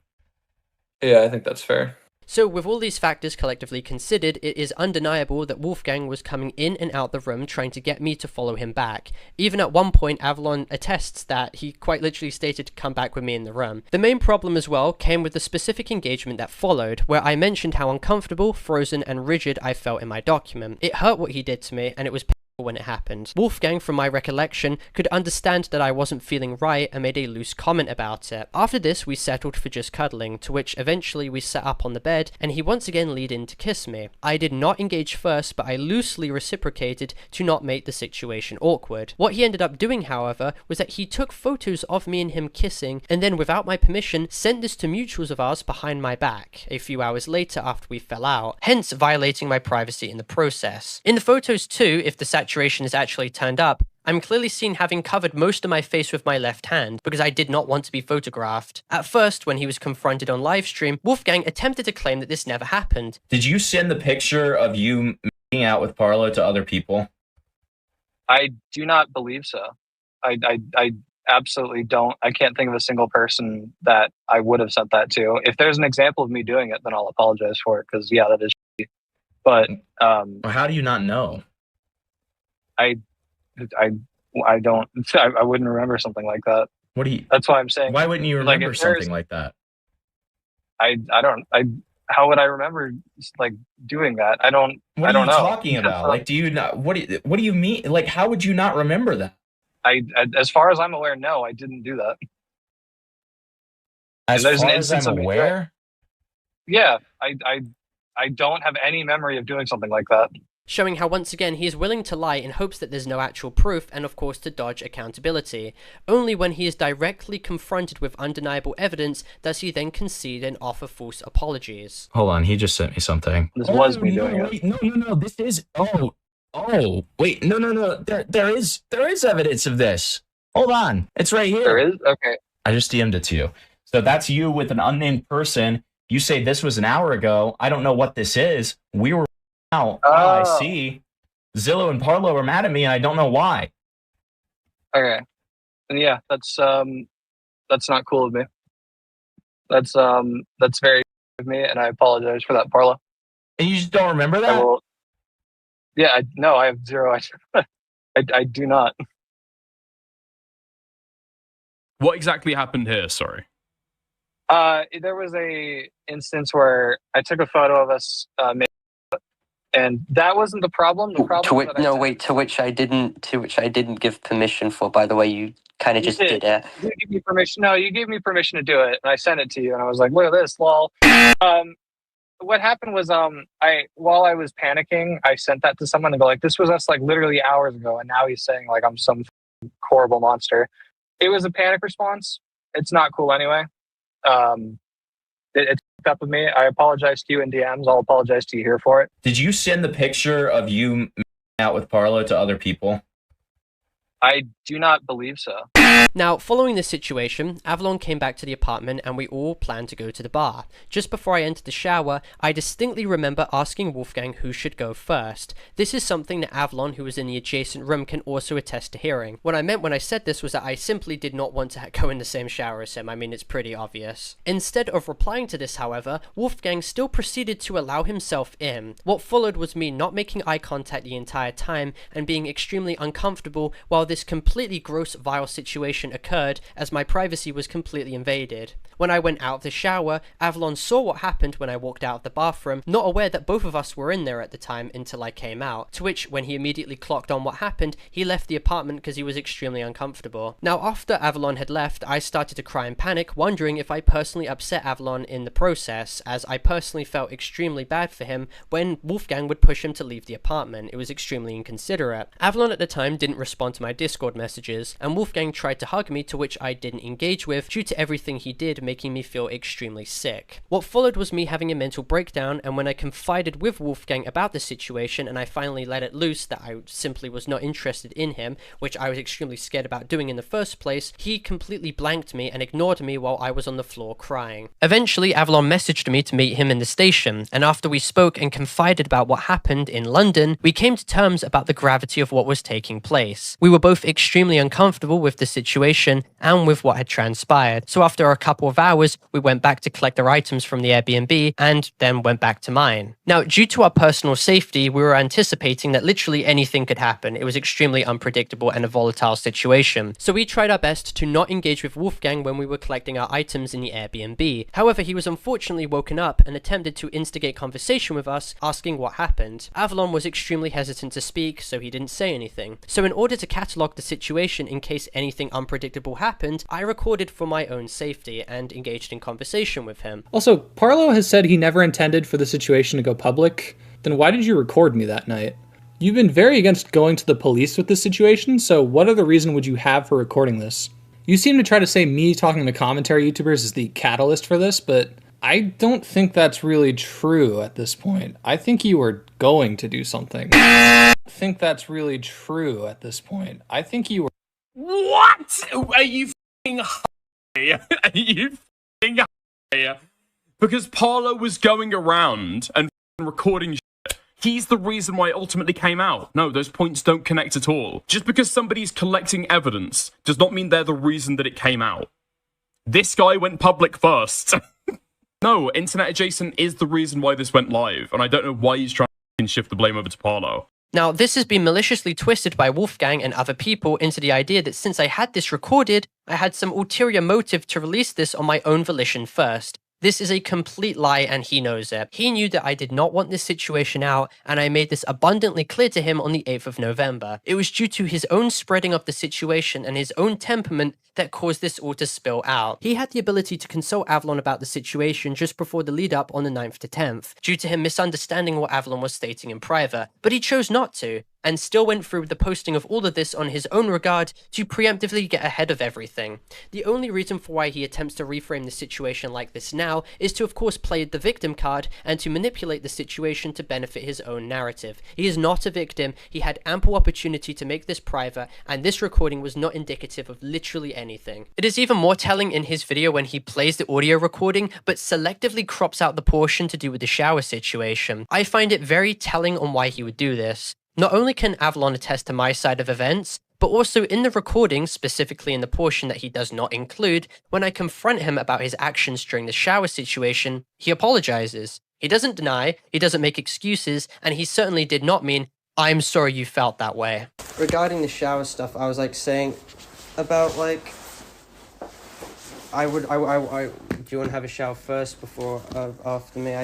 I'm sorry. Now, in Himpleton's livestream, Wolfgang attempts to make excuses for why he said that, with him initially stating that the portion he cut out was quote-unquote not relevant. He even attempts to claim that in the recording, he only apologized because he meant sorry you felt that way. So in your response video, when you play the leaked recording of Parlo, why did you crop out the part where you apologized for the shower incident?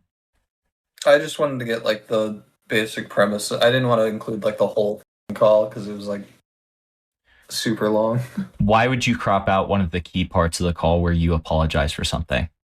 I apologized for if I made him feel that way, but I know the whole thing was I barged in the shower with Parlo, but that's not what happened. I rest my case. Why would you cut out you apologizing for the shower incident, even if it was just you saying, "I'm sorry if you felt that way"? Because I didn't feel like it was relevant, I guess. And how is it not relevant? Well, because it's not me admitting to doing something. It's just me saying, "I'm sorry if that's how you felt."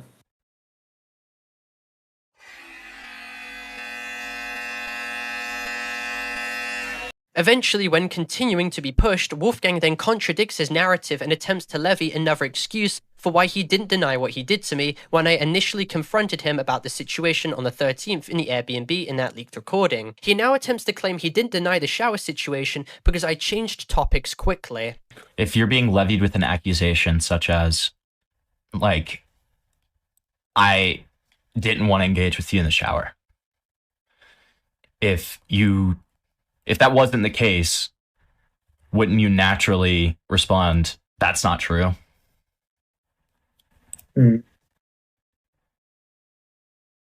But you didn't deny it, and then you apologized after.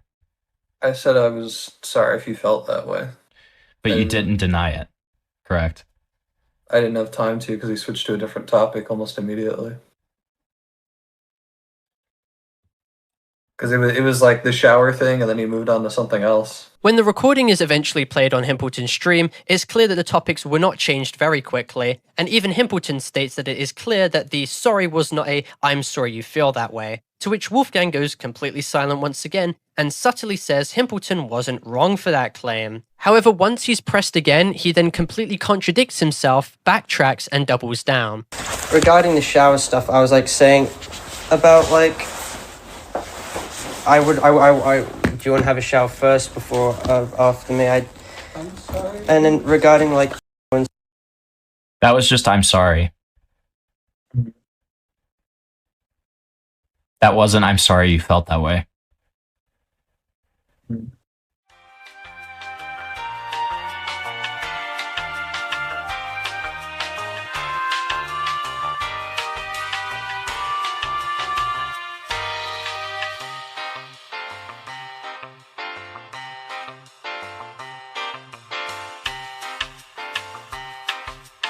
Am I wrong?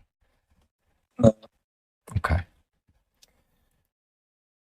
So why did you say that you said, I'm sorry you felt that way? That's what I intended for it to be, but obviously that's not what I said. Now, another extremely important factor to discuss was that in Call with Himpleton, Wolfgang eventually concedes that to varying degrees, he exhibited emotionally manipulative behavior, and by definition did in fact suicide bait, not only to me, but to numerous people in his past, as he has a succinct pattern of this behavior. Could you see how you could potentially be having a real mental breakdown, but in that same vein, you could be using your own sexuality in a manipulative way in order to get Parlo to respond to you? Can you understand how both could be true? Yeah. Are both true?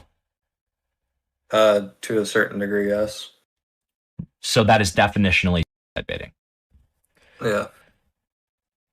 Right. I feel it pivotal to address this because this is, yet again, another example of his inherently problematic behavior towards me. He's made it clear to mutuals that he didn't feel as if he received enough attention from me unless he was in a compromising position. Wolfgang, therefore, instigating a topic of conversation to do with him being in hospital and no context being provided, was done intentionally to elicit a worried and stressed reaction from me in response and to ensure that I communicate to him more often out of concern.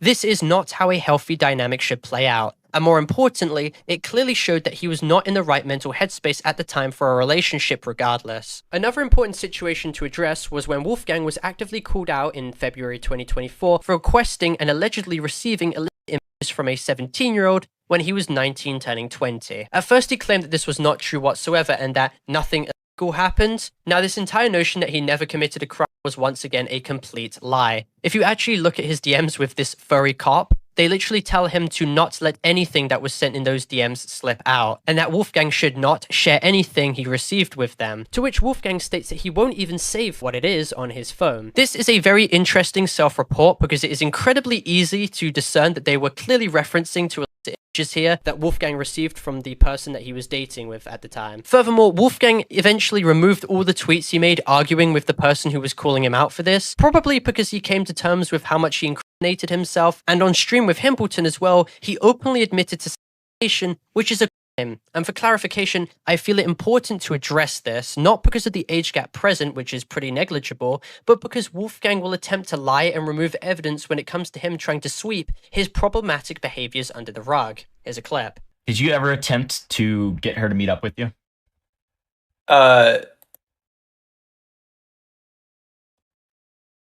Yeah. Okay. Did you ever attempt to get her to send to you? Yeah. Okay.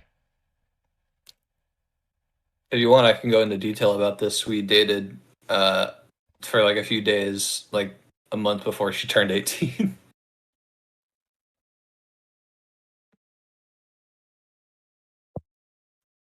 But you were attempting to get this from her when she was 17, correct? Yeah. Okay. Do you remember being confronted about that? Yeah. I responded very poorly at the time, but now in retrospect, I'm just like, it's 2-year age gap. Who gives a? Well, it is still under federal law. Mm. You know that, right? Mm. Okay. How did you respond to it at the time when you were confronted about it? I was just like, no, that's not at all how that works. Didn't you cite the Romeo and Juliet law? Yeah. Mm-hmm. And then when it was explained to you that that's not how it works and it's still, what was your response? I have no idea. I don't remember. This was like 2 years ago. You disagreed. Now, I think with everything laid out, it very much brings into question Wolfgang's entire recounting of any situation, especially the shower situation, as he was willing to omit crucial aspects of the recording out of his response video and then subtly admits on stream that he apologized, not because he was sorry I felt that way, but because what he knew he did was fundamentally wrong. Regarding the shower stuff, I was like saying about like I do you want to have a shower first before after me? I'm sorry. And then regarding like that was just I'm sorry. That wasn't I'm sorry you felt that way. The fact that this current narrative has been warped to Parlo lied about being actually assaulted and that Wolfgang was innocent is categorically false and a complete lie. And hopefully with the numerous inconsistencies that Wolfgang has been caught in and that have been highlighted in this portion of the video, as well as his incriminating admissions, I have made my case very clear in this regard. Both sides of this situation are fundamentally flawed in our own regards, but in no way is my situation comparable to what Wolfgang has actively been caught doing. You cannot fundamentally conflate my situation to what Wolfgang has admitted to. It does a disservice to other victims in the process if this situation is consistently ridiculed, watered down, and belittled. And furthermore, in the process of making crude jokes about this situation, you're allowing Wolfgang to weasel his way back into the community and potentially more people in the process as well. Wolfgang has to be held accountable for what he did. Wolfgang has shown that he is extremely irresponsible with his platform and that he is openly and maliciously willing to lie for as many weeks as possible, only conceding when he is backed into a corner. This is not someone who deserves an audience of people who believes what he says, because he has proven that he is willing to actively deceive tens of thousands of people, completely malign me as a liar, and completely warp the situation to benefit his own twisted narrative when he was in the wrong the entire time and he knew it. He was willing to lie for literally 3 weeks in the process. Unbelievable. Right. IA has admitted to basically everything. He's admitted to Himpleton for not only lying to you, to all of us, which it is what it is. We all knew this, but also just lying about consent, which was the whole crux of everything. What's the whole crux of everything? He kept he sat here yelling at Parlo. At Parlo's lowest points being like, you did consent, and then he's like, oh yeah guys, I really never got it. Dude, for 3 weeks as well, lying straight to Parlo's face. This entire ordeal has been extremely emotionally damaging, and recounting the events of this situation and looking back over these personal DMs, they made me feel sick. But I'm at a point where I have to be absolutely transparent about what happened, or I run the risk of allowing Wolfgang to weasel his way back and put more people in potential danger due to his malicious and irresponsible actions. What has happened for the past month is nothing short of horrible. Having my sexual assault that I faced be turned into a reoccurring joke, and with people not understanding how emotionally taxing this entire ordeal was, made me feel absolutely helpless. The fact that me making a document coming out about what I faced being got warped into me wanting to expose as many kids as possible to 18+ content is a wholly bad faith misinterpretation and a disingenuous claim to make in general. 75-page college report on his actual face to his His fan base are like 10-year-olds, bro. That is low-key not good looks in the slightest, bro. I can't lie to you. That is bad looks. Parlo, a Roblox drama YouTuber who went from exposing predators like Frevv to being labeled as one himself, and even getting arrested for it not long after, while also sharing a lengthy document full of edited material with the same audience, most of which were Parlo's career is well and truly over. This was me being as transparent as possible about what my manipulative abuser did to me, and hopefully I've made my points entirely clear in this video. I did absolutely overshare details looking back, and I should have dealt with this legally in private. I absolutely made mistakes, but in no way should that detract the veracity of the claims that I made, or alleviate culpability from Wolfgang in this situation. Wolfgang's credibility is justifiably tarnished, and he is proven to be a malignant and pathological liar. An autism diagnosis was not, and certainly now will not, protect him from any claim whatsoever, and it was embarrassing how he was attempting to flaunt it around as some shield or justification for his actions that he attempted to water down and conceal for numerous weeks, until he eventually admitted that he was indeed a sexual assaulter. The end story with all of this was never that he just couldn't pick up on body language, it was that he lies about other people providing consent, and that he has a pattern of this behavior before, and that he will lie as much as he possibly can to get away with what he's done. Also, the plausible deniability excuse he utilizes to feign the idea he could not pick up on subtle body language is illogical, as this is the second time he has done this and utilized this exact same excuse. The first time, of course, being his conduct in Anthrocon of 2024. As Gwamgo has put it himself, it is Wolfgang's responsibility to ensure a situation like this never transpired again. With his past history, he should have been a lot more careful. What's his excuse? The full picture becomes even clearer when you realize Wolfgang is trying to argue consent based on extremely selective moments. He points to the second night when Parlo said he didn't want to do anything and Wolfgang backed off, as if one isolated refusal somehow retroactively erases every other moment of hesitation or discomfort. But consent doesn't work like that. Someone telling you no once doesn't erase the pressure they felt on other days. Someone agreeing out of guilt or fear is not enthusiastic participation, and someone feeling obligated because they spent money is not meaningful consent. Wolfgang never acknowledges this.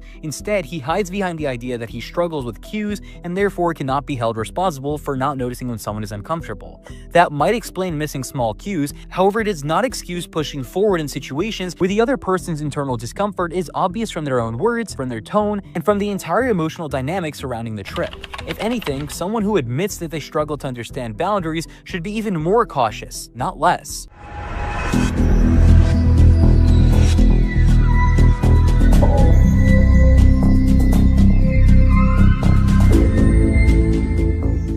Now, this brings me to the next segment. Now, for the past couple months, a user named Saythe, along with his close associate Dr. Sonic, have attempted to make several videos on me with forged and faked evidence, attempting to malign me as a criminal and a pedophile. In this segment, I want to categorically go over their evidence and systematically debunk it, whether that's voice calls they have provided that are completely cropped and taken out of context, or forged and spliced Discord mobile screen recordings that, while at first may seem genuine, are completely falsified. Then I want to highlight Saythe's allegations of criminal behavior himself, which he's seen openly exhibiting, as well as the disgusting people he openly associates with, proving that he himself is a morally bankrupt hypocrite. Now, in Saythe's first initial video on me called The Truth Behind Parlo, Saythe presents what he claims to be a legitimate Discord mobile screen recording of me admitting to having illicit content to him. Firstly, the screen recording where Parlo admits to possession of out of panic.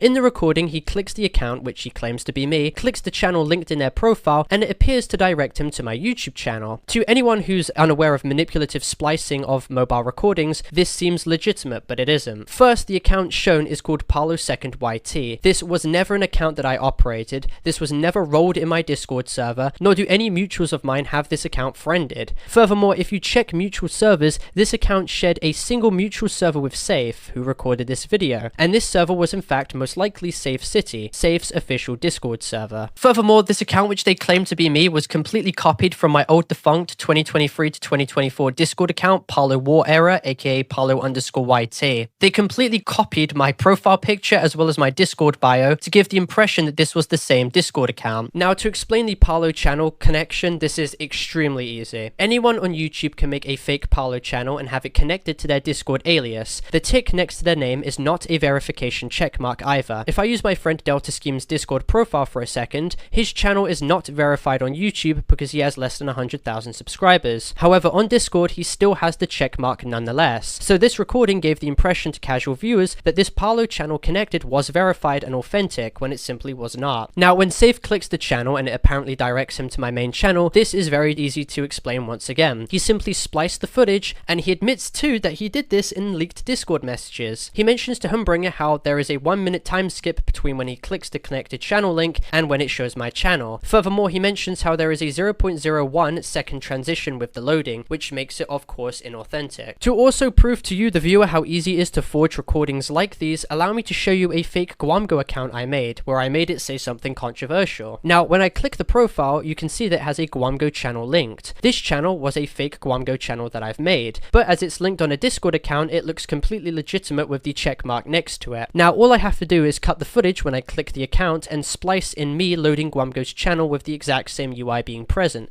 and bam, it looks completely real, as you can clearly see, which I'm playing right now. Now, Saythe would have completely gotten away with what he did with this fake recording if he didn't admit directly to Humbringer that he completely faked and forged this recording to maliciously lie about me for attention. So here we go. Okay, you're watching?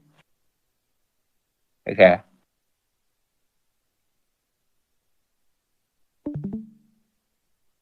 That's where he pings me.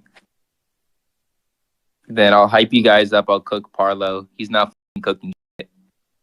Anyway, this is the ratting shit. You already know what I deleted there. And then I say I have incredible OPSEC to hit share, because I was. And I was asking him, why didn't he just do like a basicer name? It was like, that's the one thing he can't fake is usernames. And he's always shown. This is why I was believing it too, because he said the anti-troll tag was real. And then he says, but the Parlo, I admit, I faked the recording. Anyway, and then we go up here, we do this, we scroll, we show this. Damn.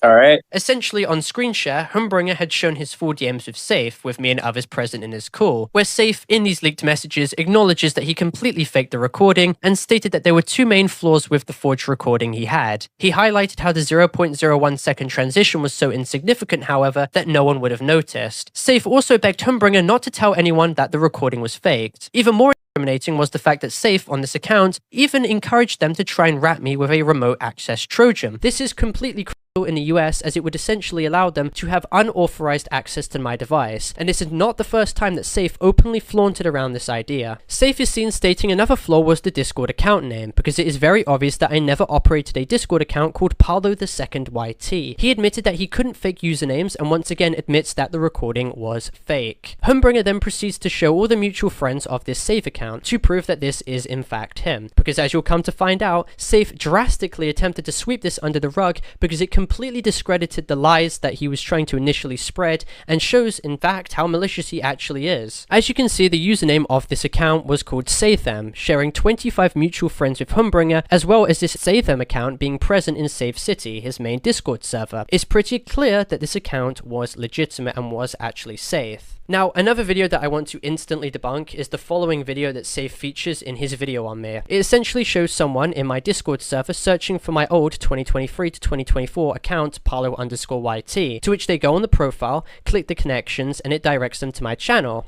Alright. Go from right here. You pop this up. Parlo, right? Voila, what do I get, bro? So Triangle, if you're gonna say that this is fake, I mean, I don't know what to tell you. This might be real, bro. Now, this is incredibly manipulative, and they're attempting to conflate this Parlo_YT account with the Parlo II YT account, and hoping that no one would notice the problem with these usernames. As I stated earlier, they attempted to impersonate the Parlo_YT account by copying the profile picture and Discord bio. So essentially, with this recording, they are completely debunking themselves and proved how bad faith they really are. They were trying to claim that this Discord account, which I actually owned, was the same one shown in Saythe's recording, but anyone who actually pays attention can clearly see they are completely different accounts. They have completely different account tags. Also, I haven't used the Parlo_YT account in very many months. It literally got like warned on Discord and I got locked out of it.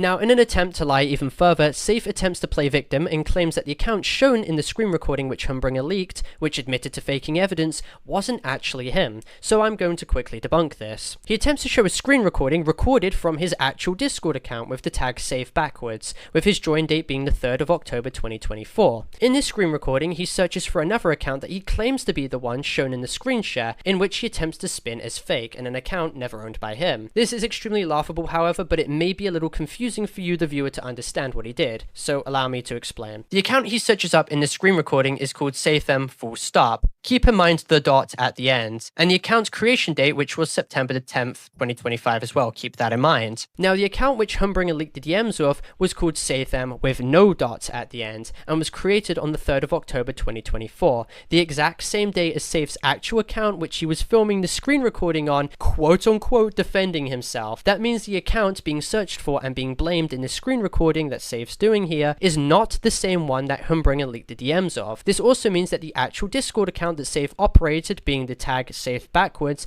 had the exact same join date as the Saythe account which the DMs were originally leaked from, proving that this was the exact same account and that Saythe tried to change the tag to conceal his previous admissions. To basically dumb it down, the account Saythe was using was the one that made the admissions to Humbringer. He was trying to conceal that. Also, if you focus on the date that Saythe sent his messages to Humbringer on the 5th of September, these messages predate the Discord account creation of the Saythe dummy account, which was created 5 days later on the 10th. So once again, it's a completely illogical defense here. So essentially, Saythe created a new completely different account with a similar tag and attempted to use this as the dummy account to redirect all blame and attention to, claiming that this was an account that he never operated and the one that Humbringer originally messaged and leaked the DMs of. Saythe even forged DMs of Humbringer, attempting to make it look like he impersonated as Saythe all along and faked the admissions when that's simply not true. I'll give it to Saythe, it's smart, but when you actually really start to look at this all, his defenses fall apart very quickly. Now, beyond this point, Saythe eventually changed the dummy account tag to his old tag from his main account to reduce suspicion after the Saythe tag with no dot was freed and was available. He then regularly changed the tag of his main account to of course confuse people who were following closely to his tracks. Now, I want to tackle two more massive lies which Saythe attempted to spread in his video, which are unfortunately still being spread to this day. The main one being that I apparently admitted to having illicit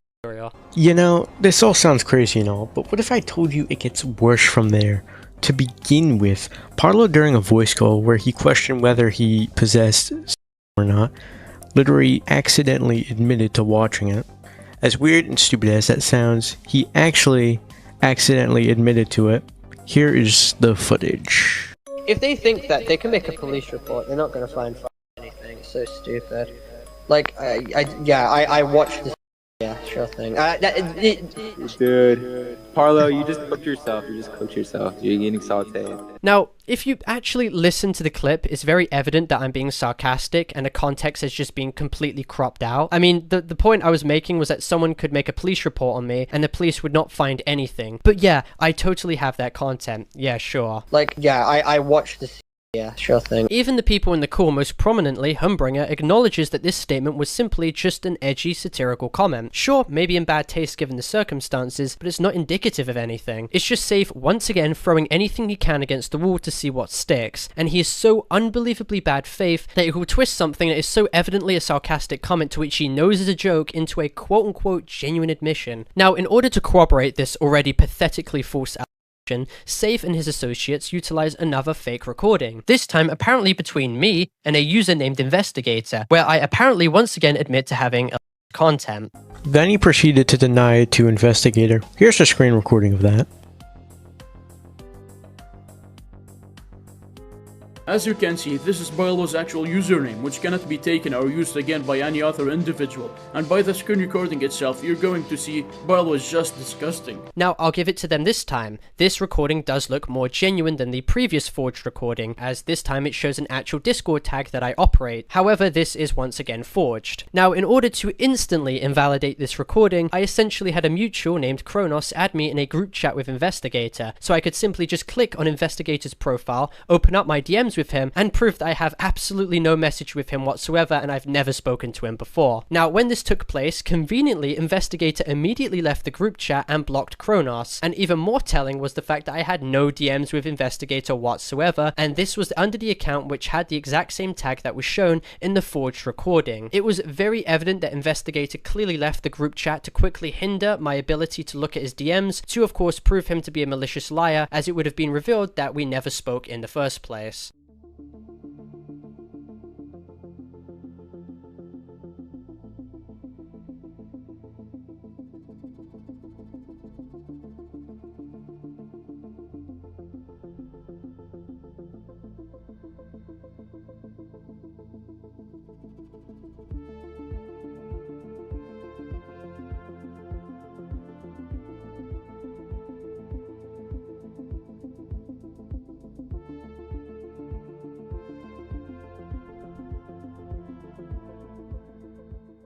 Now, since there is absolutely no DM history between me and Investigator whatsoever, this once again proves that the second recording is completely faked and forged and not true. What is even more telling is that Investigator himself has done disgusting things, such as actively changing his profile to dox information of a minor to harass them and drive them off the internet. Clearly, Saythe and his associates who he situates himself around are objectively abhorrent people who wish to forge accusations against individuals they hate purely to and defame them so they can deflect away from their own actions. They get some sick kind of satisfaction off of what they do, and unfortunately they trick so many people in the process into believing their lies, so they'll just only continue to do this to more and more people. He also swayed numerous other minors, such as Nats, and other minors that prefer to be anonymous. I'm not even finished. He was also trying to peer pressure a minor into playing the with him, which if you don't know is a Minecraft mod absolutely not made for Minecraft. He also legit says word by word that no one will believe his exposers, which alone shows how much of a suspicious guy he is. More completely fake screenshots are also provided with absolutely no evidence whatsoever to prove that I've ever said this, and once again, burden of proof falls on the accuser to confirm the veracity of these Discord messages, which they simply do not do. But as we know, Saythe is a malicious and false accuser, and they've proven that they absolutely have no credibility when it comes to situations like these. It speaks volumes that no recordings are shown of these supposed messages that I sent, and even more telling was that I've never messaged a person named Hexington, and when I search for these logs, it comes up with absolutely nothing. I don't have any DM history with this guy once again. Also, the fact that this isn't even the first time he's been caught talking sexually to minors. He's been doing this since almost 2023. Here are screenshots from back then literally showing him talking weird to minors. Notice how one of the old screenshots say he only dates kids and he coincidentally gets catfished by kids, you know, like Dupe for an example. Strange. Now, what I do find hilarious is when they attempt to conflate these obviously faked messages with edgy jokes that I did say in 2022 to 2023, that albeit are extremely cringe and edgy, but once again aren't indicative of anything. The top left screenshot was sent in my server when I was 16 and stripped of all apparent context. The next screenshot was evidently a joke of me pretending to be a Discord moderator, and to which Dupe in 2024 stated was a joke himself. Yes, it did age horribly given the context of Dupe later admitting to being a catfish and having lied about his age, but this is not a genuine admission of anything. It's not indicative of anything. It's just a dumb joke edgy comment that I made. The Maple comment was once again a joke. They were 17, I was 18, and we are still friends to this day and are on good terms. And a top right comment was another dark humor edgy joke I made for attention when I was 16. I mean, bringing up these screenshots is emblematic of maliciousness, especially when taking into account what they're trying to insinuate when bringing up these jokes. Their intent is abundantly clear. They're mixing edgy jokes with forged evidence to try and malign me and maliciously slander me. Now, I want to focus on the final two largest claims levied against me that are completely untrue coming from Saythe. Now to the next point, Parlo tries to deny the recordings of him admitting he was aware that he was a literal 2-year-old. Parlo. Dude, you were legit in the server, there are logs of it. Yo, let me speak, guys. I have one question. What? Okay, hey. No Nyvalk attitude. versus Parlo. Who will win no this attitude. round? Meanwhile, Nyvalk got a little clip of me saying, retroactively looking back at the Dupe messages, I can see that there are a few red flags. I saw red flags that he was One of the largest claims was when he took what I said in a Discord stage with him and 20 other people completely out of context and attempted to frame what I said as a genuine admission, being that I somehow knew Dupe's actual age at the time when I clearly didn't. Meanwhile, Nyvalk got a little clip of me saying, retroactively looking back at the Dupe messages, I can see that there are a few red flags. I saw red flags that he was 12. I knew that he was a grader.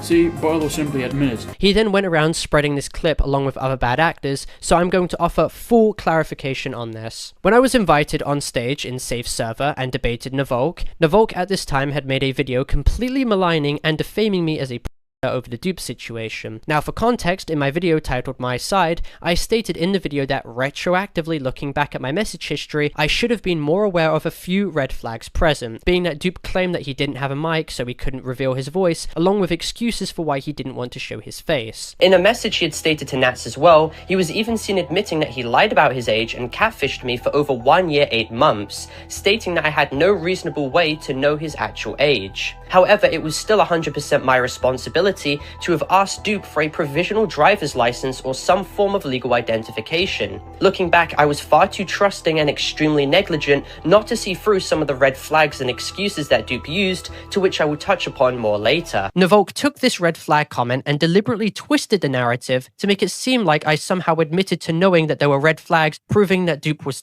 I again have no idea how he derived that claim if it wasn't just him being extremely malicious saying this, because not once did I ever say that in my response video. I hate Parlo, I hate his fans, and I hate his content. I'm done hiding this. Parlo is a in this video, I will reveal the truth. Parlo also failed to verify that Dupe was 16 and 17. However, it was still 100% my responsibility to have asked Dupe for a provisional driver's license or some form of legal identification. Looking back, I was far too trusting and extremely negligent not to see through some of the red flags and excuses that Dupe used, to which I will touch upon more later. Parlo admits here that there were red flags that Dupe was. And Nyvalk even eventually removed this video from his channel without offering me any apology or public retraction for openly maligning and defaming me as a. Now, on the stage, I confronted Nyvalk and paraphrased exactly what he said in a combative tone, being that he took my red flag comment and manipulated it into being something that it wasn't. What? Okay. No Nyvalk versus Parlo. Who will win no this attitude. Meanwhile, Nyvalk got a little clip of me saying, retroactively looking back at the Dupe messages, I can see that there are a few red flags. You derived that to being, I saw red flags that he was. I knew that he was. He is a and then you use ChatGPT to do it. Do you know how that is? I'm just trying to ask a question. You literally. All right. So, I don't believe the video proof. I don't think that's you. Unfortunately, however, this was completely cropped out of context and made into some admission that I somehow knew that Dupe was. Again, this is not true whatsoever, and hopefully with the full context being presented, it adds a lot more clarity to the situation. Again, Saythe completely lied and twisted the narrative to benefit himself, and managed to get away with it for months. Nyvalk even attested on video that the clip was completely taken out of context. Can you just confirm for everyone on the record that the clip that Saythe was leaking out of context was just completely and utterly cropped out? Yeah, so from what I remember in that call, you were debunking a claim that you allegedly knew the age of Dupe and like that he was like a grader, which Saythe cut out the first part of it where you were talking about people were saying that, and he just cut the context for the clip himself. Now, the final largest claim Saythe utilizes against me was once again completely taken out of context. And also to brush off these people who got uncomfortable by that content is not videos, is also not. Alright, then the one is cropped. If it's cropped, then did you see it? You did see it, right? Why is that? So what? What do you mean, so what? So what? What? Boxy, the person you're defending just admitted to viewing, you know what you're gonna say for that. Now, the context behind this situation was that I was describing a situation to do with BuckID. Essentially, when he was around 14 or 15, 2023, he'd posted a very questionable video that they described as a fitness video. Now, I don't want to go into detail about the specifics of this video, however, the legality was up for a lot of debates. Now, while I made it clear it was problematic for BuckID to have posted this content to other Someone on call stated if the content was cropped and if I had seen it, attempting to provide me with a bad faith loaded question to goad me into making some admission, apparently trying to incriminate myself. I reply with clarification to the question saying, so what? So what? Saythe then completely takes this out of context and warps this into me stating, so what? Now I'm gonna show you another timestamp where he basically admits to cropping and viewing. You did see it, right? Why is that? So what? See? He just said so what? And we were like silently shocked. I was like, no way, did he just say so what? Once again, trying to make it look like I've just admitted to one of the worst things imaginable and that I'm somehow doubling down on it, which is not true whatsoever. This was yet more evidence that Saythe doesn't actually care about the fundamental context behind any situation to do with me. He only twists what part of the situation he can for his own insidious benefit. And it's just completely insane looking at this all. Saythe completely lied, reframed the narrative, and people are flooding to him in the comments claiming that he was right all along, when he is a malicious liar who has actively committed numerous crimes. Let's look at the corners here. Let's have a look at the corners here. Look, you see the corners right here? That's normal, right? Next frame, why is it cut off like that? Why is it cut off like that? And why is the other side like so weird compared to like its normal thing here? The next frame, it's completely fine again. And then when you go again, you can see it's kind of jagged. Saythe, on his now deleted account, openly admitted to forging false accusations against Arham, who was 5 years old, directly to Gwamgo. Saythe attempted to malign Arham as a criminal to try and harass him and ruin his life. It was calculated and absolutely disgusting, and it should put any claims he ever makes in the future directly into question. In another group chat, Saythe would make lies that I posted content inside of it, and then when he was challenged on these lies, he states if I had any evidence to prove I didn't, trying to of course levy the burden of proof fallacy. I can't exactly prove that I didn't do something if what they're alleging is a lie with zero evidence behind it to begin with. That is why them making these forged recordings often works in their favor. Most of the time it's incredibly hard to disprove videos like these. Now, in an alleged screen recording against Saythe is seen communicating to a user that he wishes to send anti-troll's Discord token to a known YouTube member called FPS, in hopes that FPS would then spam content under anti-troll's account to frame him. This user is then seen directly admitting to Saythe that they too had content and that they would want to participate as well, which Saythe is then seen allegedly stating, do it, I'll blame FPS for it. So if this recording is indeed true, then Saythe was complicit and actually encouraged behavior on his own volition. And this is the same person who is attempting to forge evidence against me for the exact same thing, which is extremely hypocritical. Saythe was even seen directly communicating with this same user on how they would download all of anti-troll's DMs and then spam material on his account to frame him once they token log his account. Saythe was even seen discussing with FPS on how to get anti-troll to install a remote access Trojan onto his computer to compromise his account. Saythe even showed his DMs with this user on YouTube, further proving the veracity of these Discord message logs, and with him even being seen in these messages encouraging the person to once again spam content to other users, making himself look worse in the process. In another screenshot, Saythe is allegedly seen bragging about having the address of someone and having their score. He then follows up by threatening anti-troll that the same would happen to him unless he removes his channel. Saythe, in another screenshot with him having a coloured role, is now seen bragging that they have the information of someone else, but that they wouldn't leak it yet. Saythe also had editor permissions on a Google slide attempting to expose anti-troll that had uncensored content as quote-unquote evidence, directly incriminating himself in the process. When he realised how fundamentally disgusting it was for him to do this because it directly himself, he then removed it out of his Google Slides. Now, if this content wasn't Saythe and didn't contain anything, then why did you remove it? Now, in reference to Saythe attempting to rat my device and making his intentions clear numerous times, even bragging with his friend Jake that they were attempting to manipulate me into downloading their malware, Saythe, on top of that, had even operated a Discord server along with Jake, which was solely made to rat users that they were targeting. Their rules specifically state not to tell anyone about their ratting plans or there would be major consequences. In the leaked general chats provided to me, it shows Saythe being directly complicit with users in his server on how to formulate commands and scripts to steal the passwords of other users. I also find it imperative to bring up that when Saythe was under the belief that Jake could have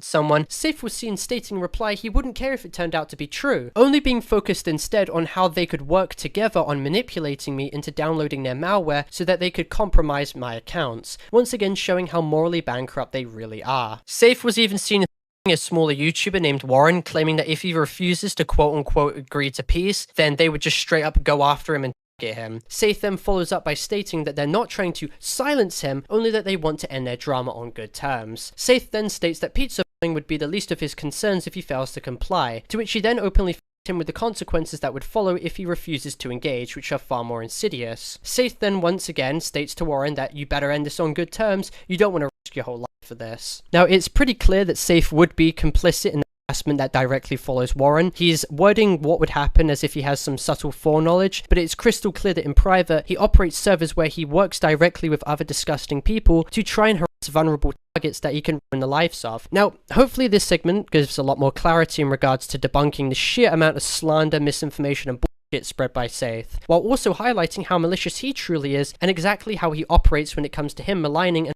harassing individuals, and hopefully he doesn't get away with the stuff that he himself has done.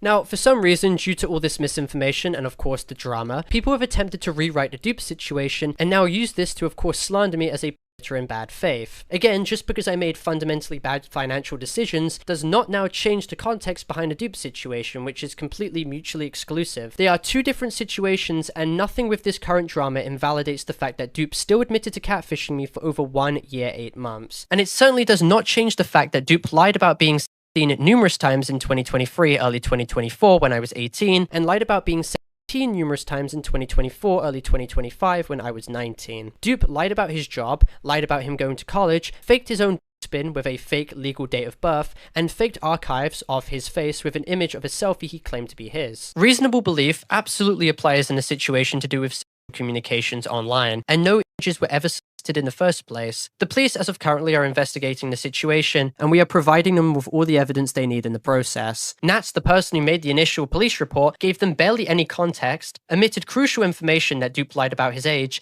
No, again, said I haven't highlighted enough to say that he lied. I haven't mentioned to, like a lot that he was lying about his age. Okay, so again, just for some extra clarification, were you fully aware that Dupe lied about his age when you made this report? Yes, I was fully aware. And openly tried to spin me as a predator to maliciously defame and harass me. Now, to add on to this segment during the production of this video, there are two main claims that have emerged from the Dupe situation. One being my messages with Dupe regarding in our dynamics to do with consent, and the other being how reasonable belief would be derived in this specific situation, so allow me to explain. Now, the first onslaught of misinformation came from a user named Mr. Negative, the same person who actively reposted clearly forged Discord DMs which came from Saythe, which he did not bother verifying the authenticity of whatsoever. Even more ironic was that when it was revealed in Gwamgo's videos that these screen recordings were completely forged, Mr. Negative still refused to remove his tweets which originally signal boosted and spread these faked recordings in the first place, and refused to apologize or even retract his statements. For someone who attempts to spin those he doesn't like as liars who refuse to accept fault, he seems to have unfortunately fallen in that exact same category himself. As I've said previously, his belief that Dupe was not reasonable. Parlo may have believed that they were at the time, but his belief was not reasonable. Blindly believing whatever the person tells you without knowing how they look like or sound like and continuously engage with the conversation is unreasonable. Now, moving forward, this part may be a little confusing, so allow me to be clear. Mr. Negative is attempting to essentially degrade the reasonable belief defense that I have, essentially under UK law in reference to communications with a child. If the defendant has the reasonable belief that the person they are messaging is above the age of 16, then no crime has been committed. This also applies directly to the notion of arranging to meet too. Now, before I go over comprehensively how reasonable belief absolutely applies in this situation, I want to also make this part abundantly clear. In my 2 videos fully addressing the Dupe situation, which is still up on this channel, I mentioned how in retrospect, looking back on the messages I had, I could see 3 distinct red flags. In my video titled The Truth, I mentioned how at the time Dupe made statements that made me very uncomfortable, and to which I screenshotted as soon as he stated these, and that looking back it made sense to why he acted so immature like this, since of course this was the benefit of hindsight coming into play. Dupe is also someone who is extremely and at the time I didn't understand why they were so edgy and didn't take things seriously at all, and I admit it was a massive red flag looking back on this all, but once I learnt of the fact that they were much than they claim to be, it now makes a lot of sense to why they acted this way. It was because they're extremely immature. In my follow-up video titled My Side that went into far more detail about my dynamics and messages with Dupe, I mentioned how in retrospect, looking back at my relationship with Dupe as well, I noticed 2 more red flags, being that Dupe did not have a mic, so I never heard his voice, and of course his reluctance to show me more selfies of his face so I could better distinguish what he looked like. In a message he had stated to Nats as well, he was even seen admitting that he lied about his age and catfished me for over 1 year 8 months, stating that I had no reasonable way to know his actual age. However, it was still 100% my responsibility to have asked Dupe for a provisional driver's license or some form of legal identification. Looking back, I was far too trusting and extremely negligent not to see through some of the red flags and excuses that Dupe used, to which I will touch upon more later. I followed up by stating if he would ever like to meet, specifically highlighting that I do not want to make him uncomfortable and I wanted him to be entirely honest about how he felt, stating that I did not wish to dissuade him. Dupe highlighted only if I ever wanted to, and that he wanted to date me for a while before we ended up ever meeting. I was seen agreeing completely while prefacing the fact that I was referring to meeting in the distant future, and I wanted to better build up trust and get to know them beforehand to ensure that we don't rush into the relationship. This document also systematically obfuscates the many times I tried to further verify Dupe's identity. I highlighted how I was down for us to share selfies so we got to know each other better, but stressed the fact that I did not wish to make him uncomfortable with that proposition, expressing my want for complete transparency, to which Dupe affirms that he was not uncomfortable by this remark I made. These messages took place on the 8th of August 2024. I also further state that I would not leak the images or store the images of his face. This was because Dupe personally told me on the 4th of July about how his ex maliciously leaked private and personal images which Dupe had sent to him without his consent. On the 30th of July, I even highlighted how I cannot show him any W pictures, but I'd be down to show safe work images of myself, and I'd be more than willing to see any selfies of him, to which Dupe states, mind if I do it next week, wedged with an excuse. On September the 20th, 2024, I was seen once again bringing up the topic of meeting, to instigate the topic of us sharing selfies for further identification. Dupe confirms that he was not made uncomfortable by this request. However, despite me being more than willing to show a selfie of me first, he was relatively uneasy. A month later, on the 2nd of October 2024, and I am seen stating to Dupe that I understand why he was hesitant to show any selfies of himself, once again highlighting the story Dupe had told me where he claimed his ex had images of him. Dupe had even confirmed that I did not pressure or force him to show any images, and that I was convinced that he was simply just anxious to share many personal details due to past relationships, going on to state that he used many manipulation tactics to try and convince me that he was older than he actually was. On the 6th of July 2024, I asked Dupe why he didn't have a mic. He stated that he was accustomed to communicating to his friends via text, not voice. I of course wanted to know what he sounded like, and asked him to get a mic, to which he claimed that he would order one.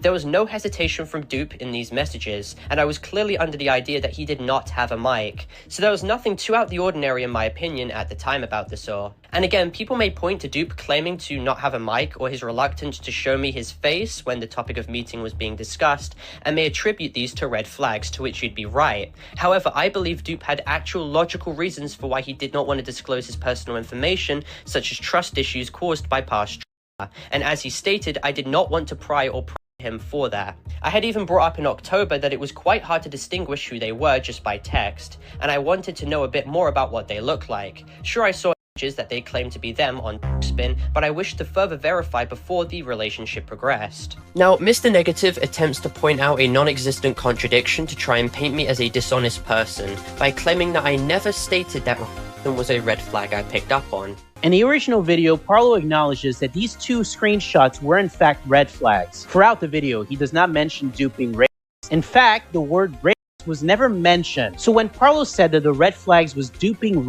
racist, he was being dishonest. Bro thought nobody would cut on this, but I did. When if he actually did research and saw my previous video on the Dupe situation, he would have seen that I clearly did indeed reference Dupe's controversial behavior being a red flag looking back at my messages. Furthermore, Mr. Negative attempts to spin a lie that I never knew or had any idea of what Dupe looked like. And this is further worsened by the fact that you didn't know how they looked like or sounded like. However, this is once again untrue. If you actually watch my video titled My Side, the same video he references, I clearly talk about how Dupe mentioned on the 24th of August 2024 that he was and showed that users were posting what he was claiming to be his face, which was labeled as being from the same year, 2024, when it was archived. Since the links were uncensored in the images, I remember going to them myself and attempting to report them to try and get them taken down, after suggesting that Dupe did it himself as well. The image shown of what was claimed to be Dupe looked like an average person who was around 17 years in age, affirming my belief that Dupe wasn't lying about their age, just that he was scared of showing more selfies because of his anxiety being formed from his past relationships, where of course images of his face were being leaked. He also lied on livestream about the red flag. These two red flags being that he didn't know how he looked like or sounded like. That's because Dupe was unwilling to show a selfie of himself and claimed that he didn't have a mic. In this scenario, a reasonable person would not engage with them, which is the exact opposite of what Parlo did. He saw red flags and ignored them. He saw red flags and ignored them. Again, however, Mr. Negative is intellectually dishonest. In reference to both Dupe not having a mic and me believing this notion, as well as Dupe's reluctance to share further selfies of his face, both to which I state are red flags that arose after I looked back at the situation in retrospect, he claims that 1, I ignored these red flags, and 2, he proceeds to claim that me ignoring these 2 red flags led to then me asking to meet in a hotel with him. However, this is incredibly manipulative and disingenuous. First of all, the idea that I ignored these red flags is a wholly dishonest claim to make. Not only did I mention at the time how I believed that Dupe had a logical reason for why he didn't want to show his face as clearly discerned in my chat messages, but to spin the narrative that I ignored what I claimed to be red flags is untrue. In my own response, I stated in retrospect looking back, I can now see that these are areas of contention. This does not now mean that I saw them as red flags at the time, because I clearly didn't. If you actually watch both my publicly accessible videos, especially the video titled The Truth, it covers how the only problem I had at the time was mainly his immature and controversial comments he would seldom make. Also, Mr. Negative attempts to push the notion that I was fully willing to meet before I further verified his identity, which simply isn't true. Sure, I absolutely did suggest hypotheticals of us meeting, but a hotel was never purchased. This was because I wanted to further verify what he looked like before obviously meeting. Okay, so I never bought a hotel. So, okay, so you're saying that in a theoretical hotel that you would buy, you want to out with them. Yeah. I mean, I would prove to them that I bought a hotel after they verified their identity. I was trying to instigate a topic of conversation regarding that. Okay, hold on. Alright, that's enough. It is also funny how he plays a clip of me stating exactly this on Himpleton's stream, but then he cuts the clip short and then has absolutely nothing to say in regards to it whatsoever. Now, reasonable belief is what the situation hinges on. It's a factor based on whether the person's belief was objectively reasonable given the circumstances. Now, while extremely bad actors such as 7-7 attempted to conflate this situation to Section 8, to which they claim that since Dupe was 12, reasonable belief would not apply, they are completely wrong. The charge is communications, where reasonable belief applies regardless of age if proof is of course presented for it. I find it bitterly ironic that Mr. Negative, someone from the US who's not well versed in UK laws or this situation, and someone who needed to make the disclaimer that they're not a lawyer to of course avoid making claims they know are unproven. Now you're probably asking yourself, well, what exactly does reasonable belief means? Well, I'm no lawyer. Well, I'm no lawyer. Well, I'm no lawyer. Well, I'm no lawyer.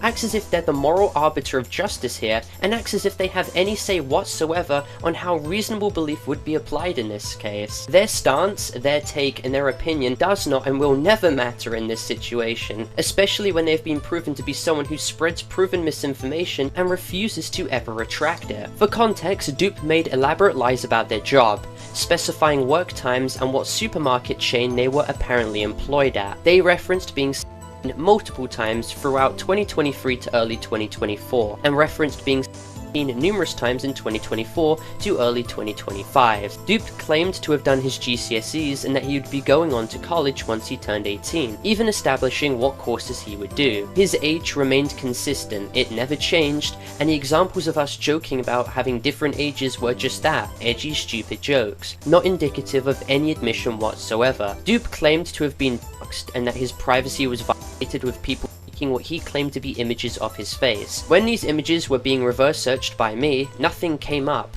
there was no indication that these were fake images, and from how Dupe was presenting the being created on him, it appeared as if all the information collected was legally accurate, from his mother's legal name to his apparent date of birth. The defense of reasonable belief in this situation as well is further strengthened considering the fact that Dupe's own friends believed his own lie, and it would be further corroborated by the fact as well that Dupe referenced topics that no one his age should have ever known. This notion that I was aware of red flags at this time yet ignored them is a completely dishonest lie and a gross misinterpretation of the situation. It is absolutely pathetic that people like Mr. Negative are attempting to base reasonable belief off of their own biased subjectivity. He has no say in this situation whatsoever.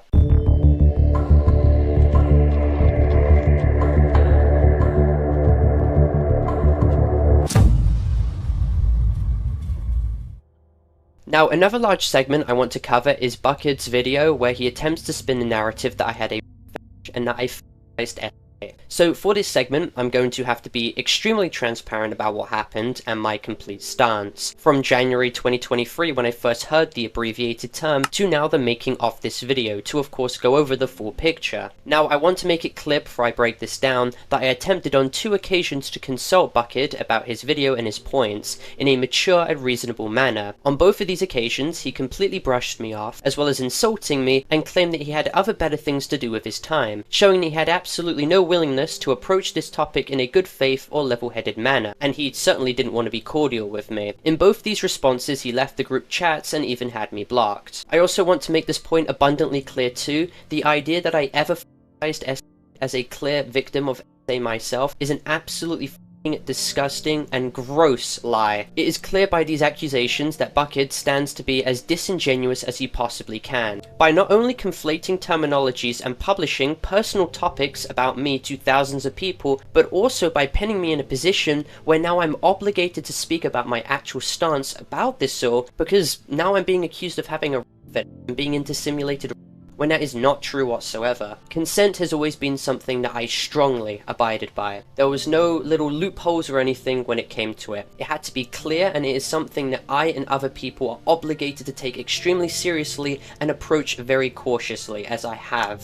Now, this entire situation, of course, started on the 30th of July 2024, when I bring up the topic of us hypothetically meeting to Dupe. Dupe then follows up by stating that he wouldn't want me to be dissuaded from seeing him due to his certain interests and I stated I would not judge him and asked for what they were. He lists numerous examples including Now, in response to all the examples he listed, I mentioned how I had most of them, evidently showing that I did not have all of them, to which when asked by Dupe which ones I had, I simply stated the most controversial one I had was Yes, it's disgusting and absolutely degenerate, and I do not deny that, but it shows at the time that I was not infatuated with and even if you wish to make the argument that I actually was, because I never explicitly stated in this message that I wasn't, it proves that I lack the full understanding of how a dynamic played out regardless, or how controversial it actually was, since I said that the was the craziest, when compared to how works and the formulaic basis of it, he clearly isn't the craziest. So either way you cut it, it fundamentally weakens this argument that I actually ever did have a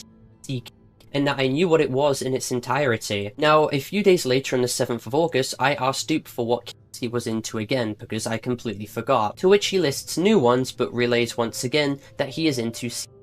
In response, I relay that I too have a quote-unquote C, but there is a distinct reason for why I said this. Not a smart one, but a reason nonetheless. Dupe expressed earlier, of course, as I brought up, that he didn't want me to be dissuaded from engaging with him due to his interests. So in response to what he once again stated, I attempted to mirror this interest so that Dupe felt more comfortable and not dissuaded from continuing to engage with me, even though at this time, 1, I did not know how these dynamics played out whatsoever, and 2, throughout our DMs, we never discussed seeking again beyond this point. So it was never something actually being planned, articulated, or engineered in the first place. I attempted to essentially play into what he was claiming he was adamantly interested in, without me realizing the extent of the situation I was actually getting myself in. I expressed no interest in because I did not ever mention it again. Now, I tried to explain the situation and how I first heard the term to BuckID and his associate, however found it extremely hard to get my point across without oversharing, since they were both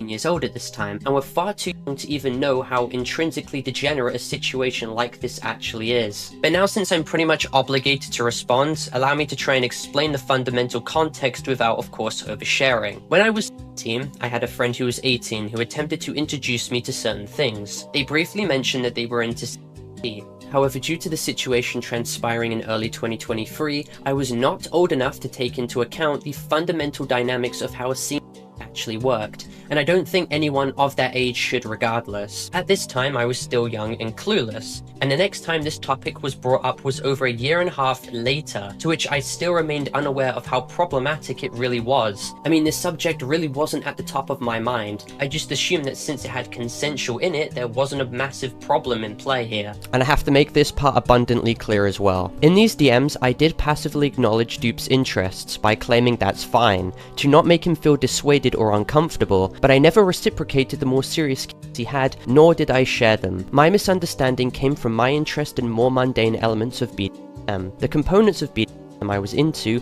can and do exist independently of CRD. CRD is a specific subset of BDSM involving pre-negotiated simulated non-consent, and as I have specified, I clearly did not understand that distinction and I do not support it. I've made that abundantly clear.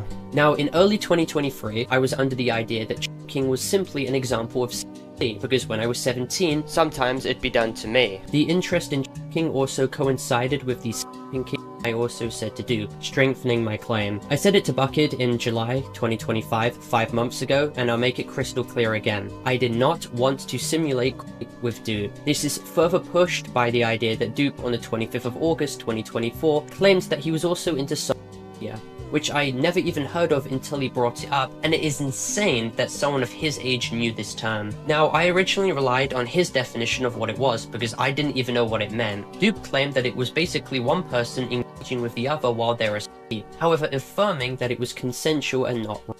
What I took from this at the time, and what I relayed to BuckID, was that I believed that the other person would still have to be awake to initiate the situation, because otherwise how could you give consent while you're not conscious? I then later came to terms with what it actually was, and the problematic nature of it being similar to ConnorYT, where consent is given ahead of time. Now, I highlighted to Dupe how I would not be comfortable doing that to him on any level whatsoever, but I would consent to anything happening to me as long as I can consent to it at the time. There were no plans for me to consent ahead of time and then do it. When I referenced consent, it was only in reference to in the moment. There was nothing in these DMs to suggest otherwise, because this entire idea of consent being agreed to ahead of time was not something I knew about, and had I would not have ever indulged in this entire topic. Again, however, because I had a flawed idea of how any of this worked, and due to my sheer stupidity, I dug myself in an extremely deep hole in the process. Now, while there is a debate about the morality of ConnorYT, I don't want to engage in that discussion or anything like that. Sure, people have the ability to debate, and I won't stop them from doing that, especially in my comments, but I myself am not in a place where I'm educated enough on how any of this works. I understand if people don't believe me on my entire recollection of how I perceived what actually meant, but I myself know where my mentality actually laid at the time, and I don't need anyone to speak on my behalf or claim that I'm not being truthful. Now, I do also want to bring up a group chat call I had with a large YouTuber and my old moderator Kate earlier this year in 2025, where we had a large debate about what was, and it was this call where I was fully educated about the situation and realized how morally grey the subject actually was, and Kate can attest to this call taking place. Now, I want to focus this segment on BuckID's video. While there is absolutely valid criticism that I will address in this segment and further on into this response video, there is a lot of misinformation or claims that have been presented that just lack any fundamental context whatsoever. While I want to play devil's advocate and state that he was simply just misinformed when making these points, the fact that he not only 1, blocked me when I attempted to engage in a genuine conversation with him, and the fact that 2, he was made aware of the context of a joke clip he used in his video, which he dishonestly spun as me having a breakdown. But seriously, Parlo's declining mental health over the years has made him significantly unfit to be in the position of a top Roblox commentary YouTuber, as his mental breakdowns have resulted in silly little video clips like this. You are...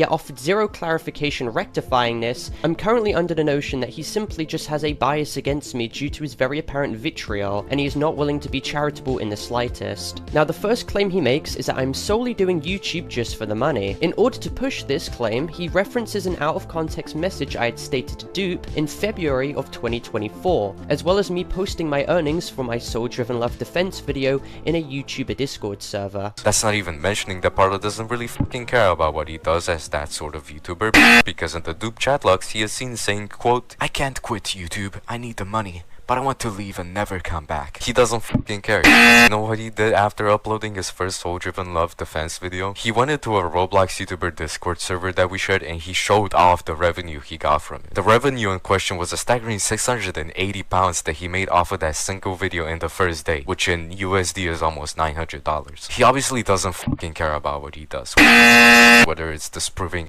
he thinks are false or whether it's something even more serious. BuckID essentially attempts to spin a comment I made directly to Dupe in February of 2024, almost 2 years ago, where I state I cannot leave YouTube because I need the money, but I have thoughts of wanting to leave and to never come back. He then uses this to degrade my character and maliciously twist the narrative into that, quote-unquote, I only make videos for the money, rather than passion or any genuine interest. And I do find this to be dishonest, because he negates to mention that this was literally hours after a mental breakdown I just had at the midst of a large drama that was taking place on YouTube against me at the time. Hence why I was voicing that I wanted to leave, because I simply couldn't deal with the stress at the time. And me needing money was because I was attending university at this time, and it cost thousands of dollars to afford the accommodation that I had in the process. I mean, even looking at the logs months later, and you can clearly see that monetarily I was not in a good place. This entire notion that I needed money doesn't now invalidate my reasonings for why I made videos. These two factors can be mutually exclusive in reference to both my passion for content and my need for revenue. I mean, the situation to do with Pyrocynical and DA Games, for example, I had a passion to call them out. Sure, I knew the videos would underperform because it was not a drama involved in my own Roblox genre, yet I covered them nonetheless because I was interested in reporting the situation and looking into it deeper and breaking it down. However, in other times, these two factors can absolutely coincide. Yes, YouTube is a job, and creating content provides money,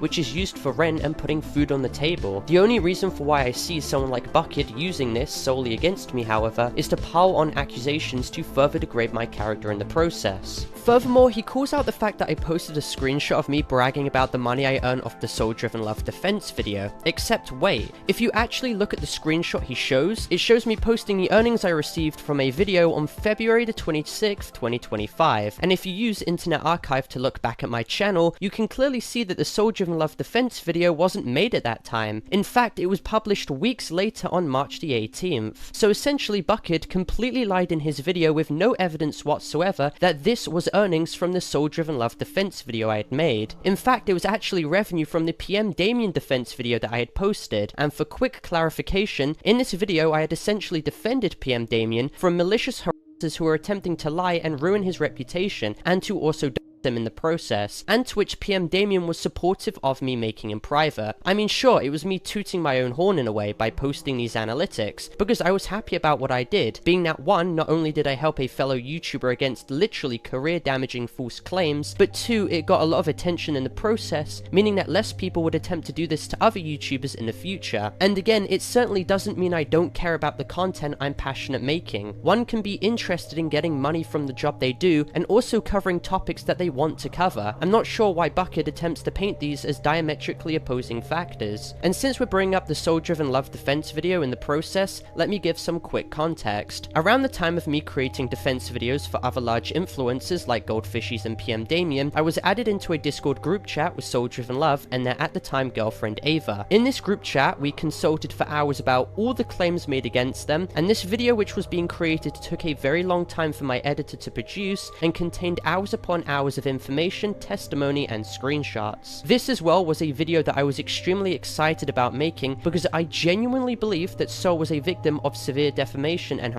and I believed in my process of defending them that I was doing a legitimately good thing, and I really wanted people to see the truth. Both Sol and Ava had extremely serious situations happen to them in private, and I empathized very much with their mental struggles at this time, and I wanted to do anything I could to help. In no way did I know about the full story or the new claims that were being pushed out against them in the months following, and as soon as I did, I made videos calling it out. Also, something no one brings up about Soul-Driven Love was the fact that in their own response document they made, they clarified themselves that I had no bad intentions when I reached out to them and made that defense video on them, and they even apologized for letting me down and adding more stress to my plate, because now people to this day accuse me of being complicit or having known what they did, and still defending them nonetheless when this isn't true whatsoever. I did make a mistake, I did up believing this person, but this is being spun maliciously once again when Sol themselves acknowledges that I had the right intentions, but they on their own volition let me down by lying. Now another claim that BuckID levies is a clip I've seen going around of me saying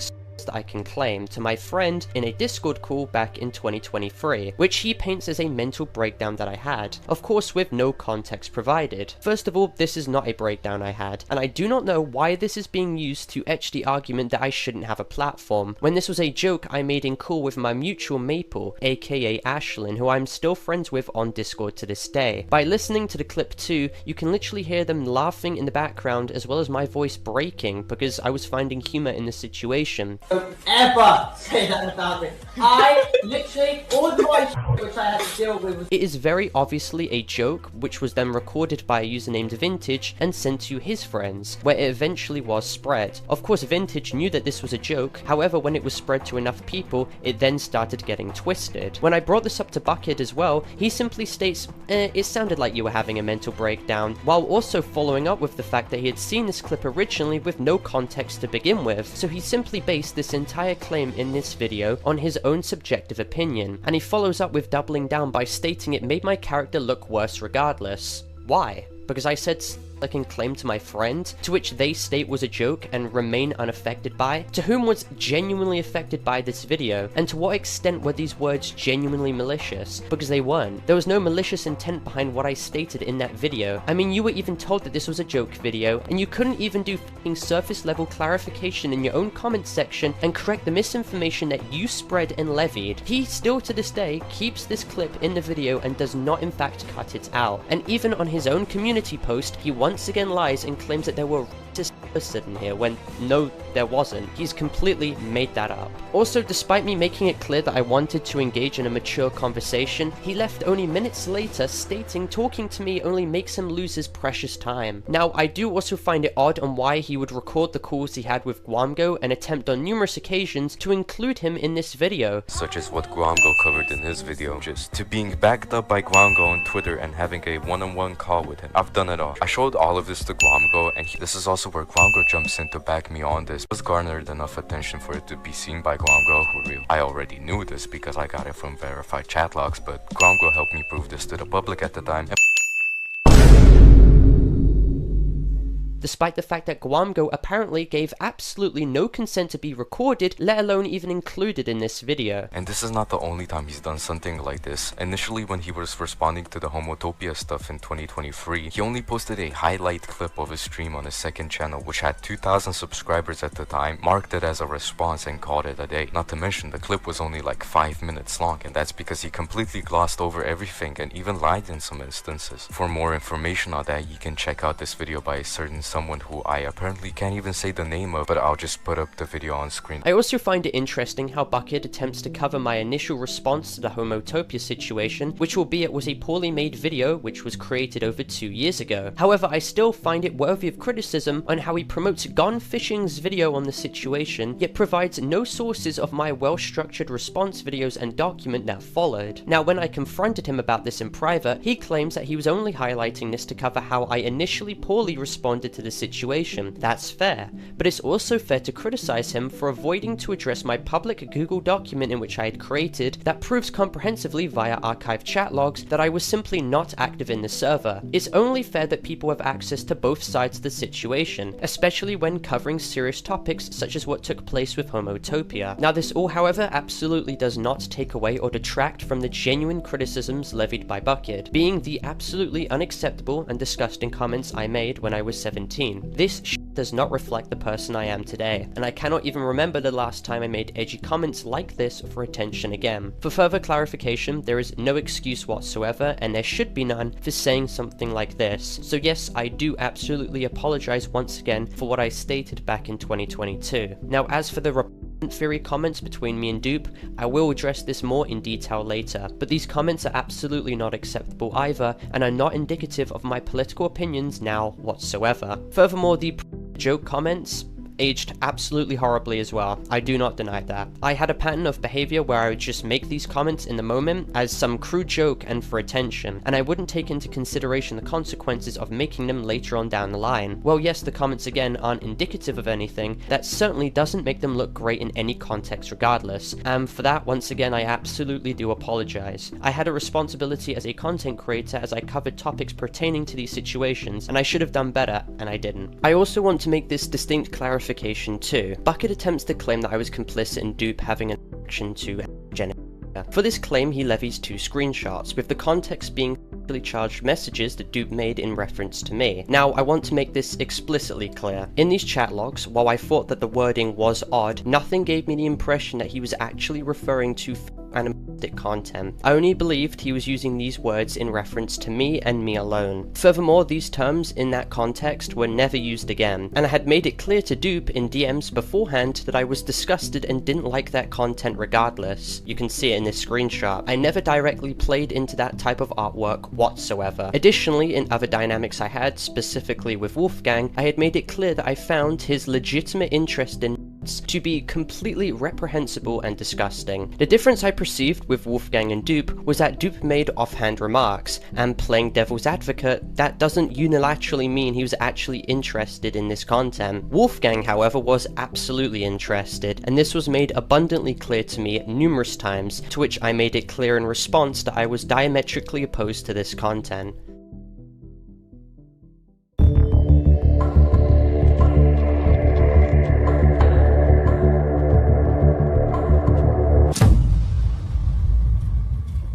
Now, with this situation playing out the way it has, as I've discussed with Saythe, under no circumstances does my situation now invalidate the actions of actual problematic individuals who've been called out in the past. I've seen people recently attempt to defend objectively horrible people such as Pyrocynical, DA Games, or countless other individuals, and I've made a lot of mistakes, one too many now, but that does not now make these people who have caused a substantial amount of harm suddenly innocent. That's fundamentally not how it works. As most situations like this transpire, anger is high, and misinformation spreads around a lot in a mob-like mentality, with oftentimes a lot of bad actors attempting to use situations like these to claw their way back at getting attention, or of course attempting to devalue or dismiss their own actions in the process. And one such Roblox influencer named ConnorYT has decided to do just that, and capitalize on the situation and to try and dogpile me with complete lies. In tweets which unfortunately garnered a lot of attention, Connor was seen openly lying that I was associated with Gone Fishing, even though we're literally not friends whatsoever, and he provides zero evidence of this. Connor also completely lied to thousands of people to victimize himself, claiming that I was complicit in his doxing, despite the fact that his face was publicly shown on his own YouTube channel, and which is painfully ironic because he himself has shared actual personally identifiable information of people before. Connor also claims that I called him a again with zero evidence, and claims I slandered him as a which is a very interesting claim to make, as it wasn't slander. Connor just can't take responsibility for his actions and will seek to play victim as much as possible to manipulate people into believing that he's fundamentally innocent. Connor was not slandered, Connor is definitely not the victim, and Connor himself has a very well documented history of openly throwing racial slurs around and taking no accountability for his actions whatsoever. So let's play a couple clips, shall we? If you say the N-word and you're not saying it in a format, just straight up I'd accidentally say it. Contacting my overseas guys? I don't care if I say the N-word, and you didn't mean to say it. I don't care if I say the N-word, and you're not having intentions to be racist. I only didn't say it. It's not racist to say that. It's just people are sensitive. Very sensitive, whiny babies. I don't think that it should be considered racist. You just said it. It's a word. I don't care if I say the N-word. Half the people who consider stuff racist are literally, they're not even black or anything like that. Connor as well, ironically, is someone who claims to be against harassment, openly harassed children seeing the most disgusting things imaginable to them. Oh my god, Pineverse is here. Pineverse, nobody here cares about you or likes you. Get a life. And plus, if you're coordinating all of these people to like say crap about me, go kill yourself again, okay? Go on your little bullshit rant.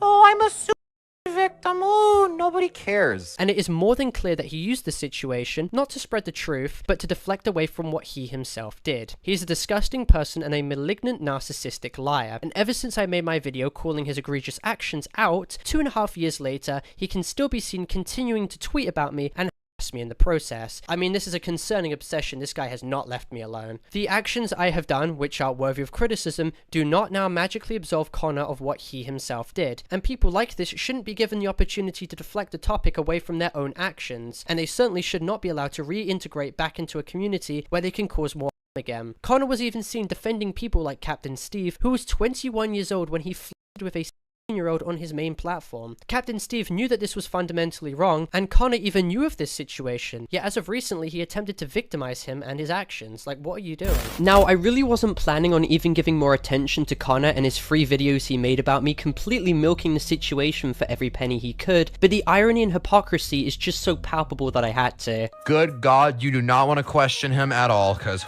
he is gonna hold a grudge for you for the next couple years. Maybe till the end of the time. Who knows? It's gotten that bad. Ironic. He is gonna hold a grudge for you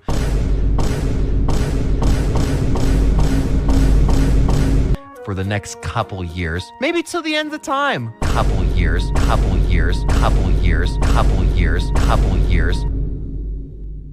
Maybe till the end of the time. I don't care if I say the word. You see, Connor has a very peculiar pattern of completely projecting and lying when it comes to certain situations, and chronically victimizing himself when he knows that he's completely in the wrong. For someone who claims that I'm obsessive over him, the irony really doesn't wear off when you actually take into consideration that this man has been consistently subtweeting me ever since my one video came out over 2 years ago on him. I find his audacity to claim I'm the person who holds grudges insane, when he has made it his life's goal ever since my video came out simply criticizing him for his disgusting actions, to instead attack me consistently and take no accountability whatsoever. This man openly people, is an open racist, and mocked a suicidal child, and he doesn't even acknowledge this in his video. He simply frames it as old resolved drama. Parlo dredged up old resolved drama from early 2023 regarding me. Instead, he dug up an old drama mine to deflect from the actual points. Oh wow, old drama? I immediately accept his narrative. No context, no timeline, no explanation, just old drama exists. Go kill yourself again, okay? Parlo dredged up old resolved drama from early 2023 regarding me. Go on your little bullshit rant. Oh, I'm a suicide victim. Oh, nobody cares. That he dug up an old drama mine to deflect from the actual points. Nobody cares. This is because the last thing he wants is for his young impressionable viewers to actually know what he did, because then his little victim complex he puts on would shatter immediately. He has no excuse for what he did, and he certainly won't ever take public accountability or apologize either. So what does he do instead? Well, he proceeds to use me as a scapegoat to shift all the attention away from his own actions, while simultaneously using the drama to claim that he was lied about all along. Jokes aside, Parlo has continued to completely misrepresent context about everything. Since my last entry into this saga, he decided the best response to my commentary wasn't counter-arguments or corrections, but slander against me. Now, I find it bitterly ironic that Connor claims I slandered him, obfuscated context, and lied, yet he shows no evidence for any of these claims. And keep in mind, this was made even worse with the fact that he himself has made egregious accusations against me with zero evidence behind them whatsoever. I can't exactly debunk a claim that has no basis behind it to begin with. It is Connor's responsibility himself as a grown adult to prove any legitimate evidence, and he simply doesn't because he is a chronic liar with a well-documented history of malicious behavior. Go yourself again, okay? For someone who openly lies claiming I won't take accountability, they sure do have a great history of not doing it themselves, especially when it comes to what he allegedly said in this wonderful little clip right here. Just under like 1,000 subscribers, and he used to make myth videos. He's not a great guy. Here's a funny clip I have of him. towards the niggas and that are up and retarded. And you're gonna talk some real shit? Okay, then go pick like your ancestors. Oh no! Waddle, my favorite YouTuber, my favorite myth YouTuber, why would he say that? Now this audio of supposedly Connor, aka Waddle, came out in late 2023, early 2024, and featured in GoFundMe's Exposed video. And what do you think Connor's response to this was? Is the voice recording call of you saying you know... It's AI audio. It's severely low quality. It's AI audio. Okay, so let me get this. Someone made a realistic voice that sounds like you and also made other people in the call as well make it sound exactly like you? Yeah.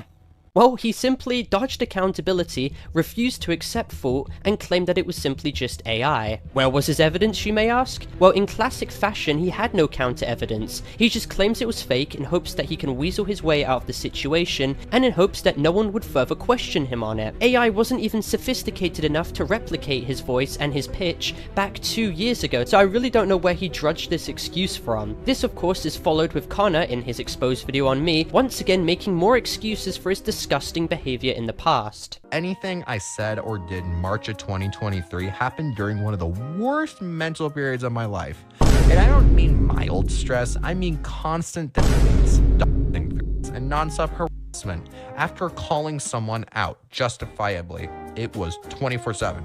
It genuinely affected my mental state. That wasn't who I was then, and it's not who I am now. Get over it, dude. Okay, then go pick like your ancestors. Get over it, dude. He attempts to utilize the mental health card as a drastic excuse or even a justification for his problematic behavior, and once again even attempts to victimize himself, claiming he was getting so much hate, so that must suddenly justify you stating this. Oh, I'm a suicide victim. Oh, nobody cares. Even if any of those factors were true, which keep in mind he shows very little evidence for regardless, it is still no excuse, and you attempting to say, get over it. Get over it, dude. Certainly doesn't make your case look any better. There is not even a morsel of accountability you take in this video or your 2 others whatsoever, and you try your very best to sidestep ever admitting what you did yourself, or even what I said in my exposed video on you. So the fact that it's you who's attempting to claim that I'm not taking accountability is absolutely f***ing laughable. You have no say in this situation. You are a morally bankrupt hypocrite who will never publicly admit fault. You have used my name and milked it for as many pennies as you could to use me as a viable scapegoat, all because of the fact that I criticized your disgusting actions from 2 years ago, which you can't even face head on yourself. If anyone has the right to criticize me, you certainly don't, and you should be at the very bottom of that list. As for Connor, depending on whether he continues to mention me for another 24 months more, only time will tell. But after this video, I'm fully willing to make a follow-up video all just about him if he continues to harass me, because this guy should not be allowed to get away with what he did whatsoever. Other malicious users such as Omar have attempted to use this entire drama to claim that I openly accused him of being a which is just not true whatsoever. I never made a public statement about the situation and actually consulted him privately to hear his own side regarding the claims, to which after the call we moved on from. Basically, a YouTuber was contacting us about something. We just wanted to run it by you just to see your side of the story, so there's not any, like, misinformation spread about it. Okay. Furthermore, Omar conveniently leaves out the fact that he to hire me in real life and come to my location on a leaked private call with friends, which is extremely telling of his character. You're trying to accuse me of some shit. Bro, I smack the f out of him if I ever see him, bro. Oh my god. Bro, do it. Do it. Do it, bro. If I next time I go over there, bro, I'll find his ass, man. Is he talking about to me? Oh, I sent some your old girls account that I somehow have. What kind of accusation is that, bro? Does Parlo have amnesia? Does he have amnesia, bro? Is this guy stupid? I don't know. Also, in the entire call Omar presents, not once do I say anything that is inherently Islamophobic. Instead, I confirm in call that he was a victim of such comments beforehand, and all I ask him to do is 100% confirm and swear that the situation is not true. That's not Islamophobic in the slightest. They have sent Islamophobic comments to me. And that is what Kira understands. Yeah. So wait, just to be like 100% sure, like, is it disrespectful for me just to say, like, do you just on everything that you haven't made a account. I swear on everything, bro. Listen, I'll say it is there in an Wallahi, Arabic is way. that? We say Yeah. Wallah al-Azim. We Alright. we swear on the Kaaba too. On the Kaaba in Mecca. Uqsum barab al-Kaaba. I swear on the Mecca too. So you say that you've never done that? I swear. Alright. Okay. If you even listen to the video, you can clearly hear me say at the end of the call that I just assume the allegations are false and I move on. I just assume that bullshit. No. I mean, this is just a crystal clear example of people not actually watching the video that's being presented. They just instantly believe this guy who objectively lied because Omar saw an opportunity and interjected himself in the situation for attention. I willingly consulted Omar on his side of the story in private, and somehow that's now being spun to me falsely maligning this guy as a pedophile with zero evidence. We thought it was real. We wanted to contact you about whether you did own an account like that. And what you were like, your contacts and your connections with Jade and Kieran at the time. All we currently wanted was just like your statement on the situation, just so like the allegations can be put from there until perhaps they find proof or something like that and something's done there. I mean, very clearly, people just wanted an excuse to hate me, and they saw this situation, didn't confirm the veracity of what was being discussed, and just went ahead and spread it. How is that a accusation? How is that a accusation? Basically, the guy asked if you did it, and then you said no. If anything, the guy in the middle was being the most pushy. How the is this a accusation?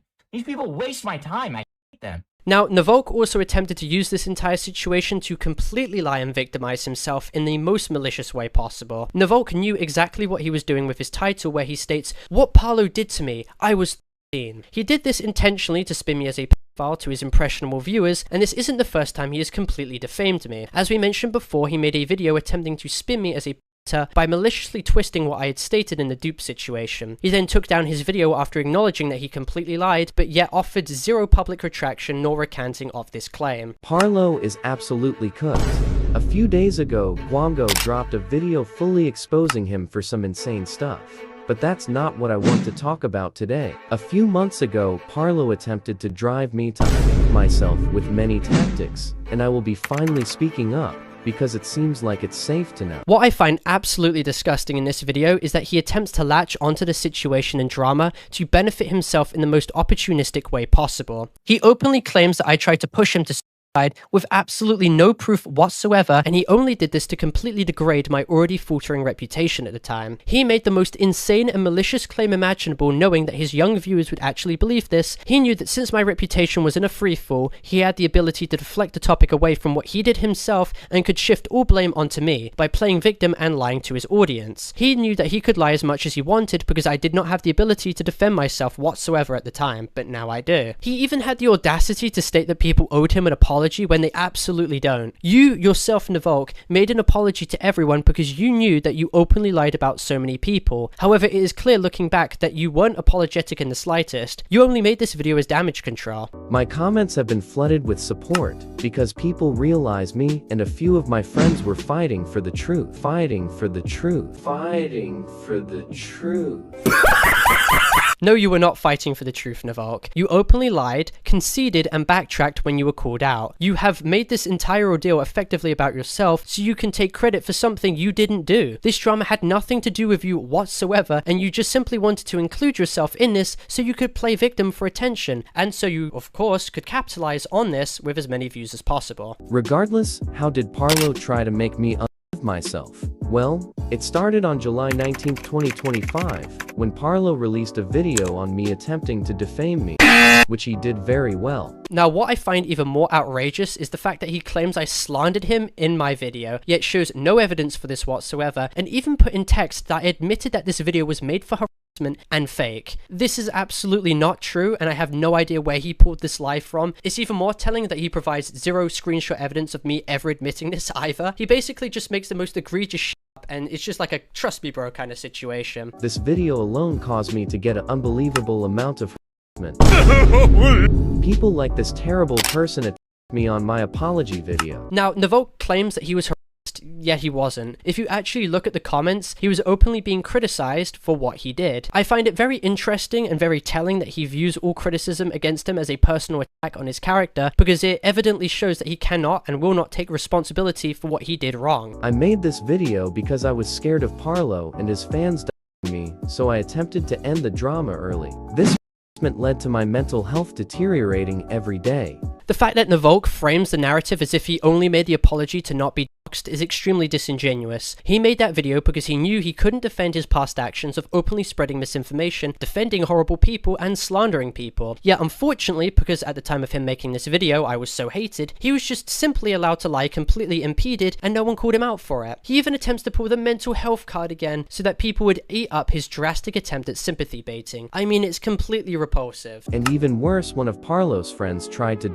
me. I alerted Parlo about this, and he tried to justify it many times to try and defend his friend. Now, I find this point extremely pathetic. Nyvalk claims that I attempted to excuse my friend for doxing him, when first of all, if you actually look at the screenshot presented, I clearly state that I do not condone what was happening whatsoever. Furthermore, this person who he references were never my friend. They were just someone who consulted me in my DMs about, ironically, Nyvalk's long history of doxing people himself, including him leaking IPs or even telling other to DDoS other people, which is a crime. Editor Parlo coming in here just to update you all that Nyvalk in private to his friends openly admitted that he faked being doxed in order to victimize himself. So don't just take my word for this guy being a liar, take his own word too. He openly admits that he will do anything in his power to play victim, and also even worse, he literally admits that he faked all his poly AI videos and also admits that he only does YouTube for the money. Now, this wasn't actually my face, but Parlo believed it was and defended it. Again, he completely lies claiming I defended what happened when, if you actually look at the flimsy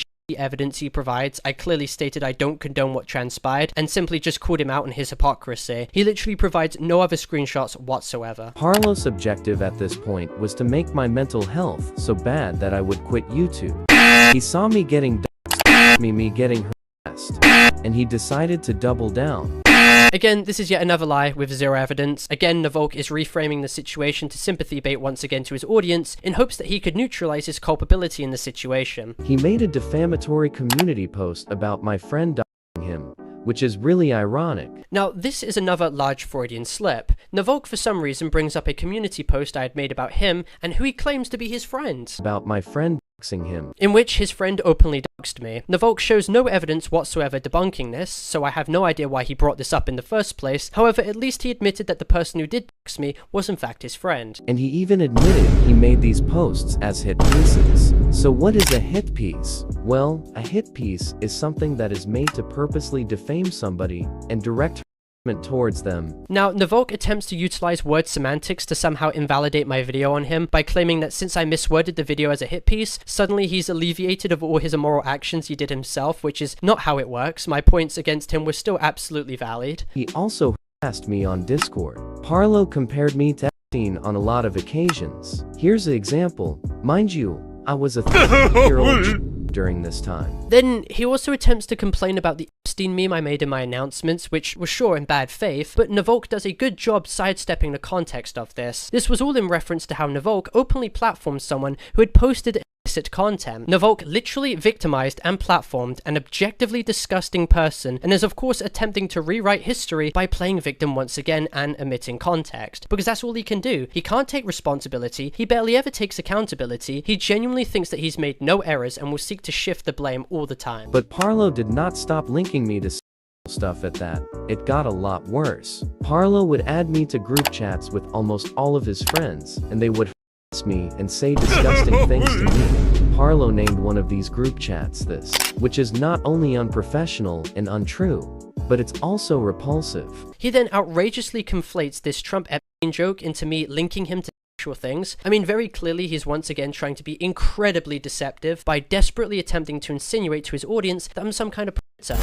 Also, once again, Nyvalk is extremely hypocritical because he himself has made reference to Epstein several times and has made jokes about him, meaning that once again he has only utilized this point as a weak attempt at playing victim. And perhaps even more comedically, Nyvalk tries again to victimize himself by showing 2 screenshots of me saying things to him, but conveniently leaving out everything he was saying to me, which instigated this drama and elicited those responses in the first place. I mean, it's typical accountability dodging. Sure, I absolutely do take accountability for being impulsive, I make that no secret, but if you were so bothered by any of these comments I made, why did you actively have me added for numerous months after this situation, didn't say a thing, and only felt it necessary to air this all out when you knew I wouldn't be able to respond? It seems like a very calculated move to capitalize on my at the time downfall to propel yourself in the process. Also, the name of the group chat again was in reference to you defending paymentries, someone who openly had explicit content. The name of that group chat was objectively true. And what Parlo did next is what caused me to make this video. No, Nyvalk, you didn't make this video because of what you're about to mention. You made this video because you wanted to take advantage of the opportunity presented to you, where everyone was dogpiling me and a lot of misinformation was spreading, and because you're a compulsive liar, you'd be given the ability to completely lie without any pushback, which is exactly what you did.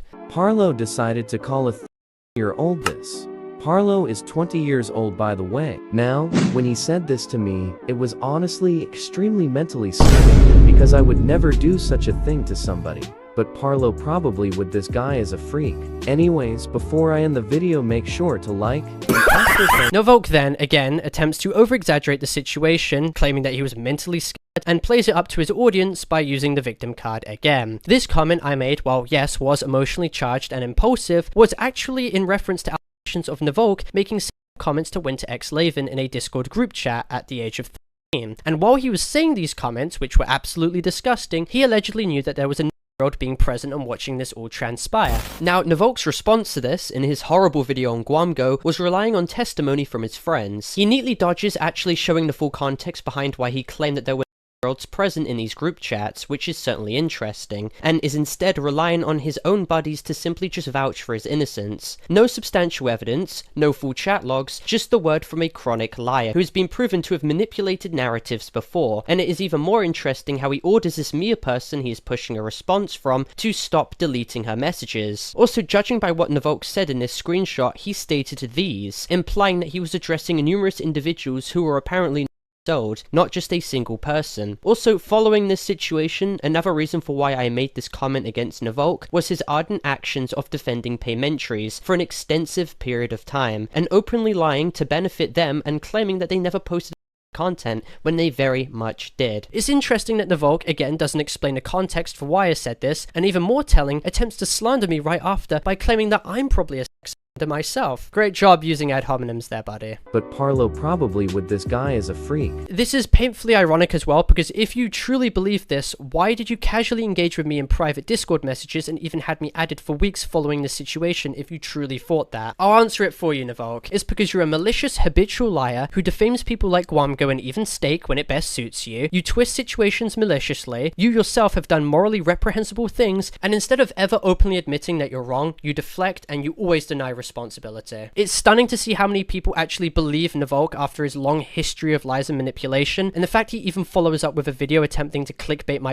just proves where his mentality is really at. He wants to farm attention and views off the situation. He saw the opportunity and he took it. I genuinely can't believe how anyone takes this guy seriously. Now, I've also seen people attempt to defend, legitimize, and even rationalize what Mugen did to me and my channel, which is absolutely disgusting. In the UK, what Mugen did to my channel is a crime under the Computer Misuse Act of 1990. He also committed fraud by abusing his position of trust and deliberately misusing the permissions given to him. He sabotaged my channel, which was a valuable digital asset, and hindered my ability to now get income, sponsorships, and future earnings online. Mugen also sabotaged the ability of my editors to work for the channel and get money for their services. Keep in mind, I had people willing to buy my channel off of me for thousands of dollars, and I even had ad money pending on YouTube Studio, which I can now no longer receive. Mugen has provably committed 2 crimes in which I have actively consulted police about and reported. Mugen's actions resulted in bare minimum tens of thousands of dollars in damages, and in terms of the mental and emotional impact it had on me, it completely destroyed me. It was callous and calculated and drove me to an extremely dark place. I worked on that channel for years, 6 years to be exact. It was cultivated through months upon months of research, work, and documenting history which took place in the Roblox community, and now everything is lost media thanks to him. I had entrusted Mugen with channel manager in July of 2025, as he effectively at the time gave me advice on how to deal with specific situations. And as you can see, he deleted his messages. However, I expressed to him how I needed help, showing that there was a strong element of trust that I had to him. As this recent drama transpired, however, Mugen kicked all my editors off my channel permissions, refused to relinquish his own manager permissions, and I was stuck in a position of not being able to do anything. I did not have my devices that had two-factor authentication, so when I went to remove his role, YouTube would then ask me for further verification, and I would be blocked a 2FA prompt. I was stuck in an extremely compromising situation, and I could not get him off. Now, at this time, since I was panicking, we discussed about how I would go about responding to everything. Mugen also made it clear that he would allow me to make a public response, and he would not interfere or prevent me from doing that, because it's only fair that I can have a say and take accountability for where I messed up in. Now, eventually we got in a Discord call, and keep in mind, this was still during the peak of the drama, emotions were high, anger was apparent, and I acted pretty impulsively. Little did I know how Mugen actually recorded this without my permission, sent it to other extremely large Roblox YouTubers behind my back, and then used this as a pretext to actively sabotage my channel further. Directly against my permission, Mugen started mass purging my videos on the 18th of November at 2:30 AM. He had absolutely no right to do this whatsoever, and the act of him wiping these videos benefited no one. It was effectively malicious sabotage, as he proceeded to wipe hours worth of archived footage detailing reprehensible actions of countless users, who now, directly thanks to him, have attempted to come back now that the videos calling them out are no longer available, cataloging what they did. Countless screenshots, testimonies, and video evidence have now been lost to time, and the damage caused by Mugen is irreparable. He knew what he was doing, and yet he still continued even when I begged him to stop. Following this, at around 3:38 AM, Mugen attempts to hinge what he was doing on some non-existent hero complex he had. He claimed he was doing this to protect the people around me, which is extremely ironic because my own father agreed how malicious his actions were. 20 minutes later, he shows that he terminated the channel, with me having received numerous emails detailing that Mugen had uploaded unlisted videos pertaining to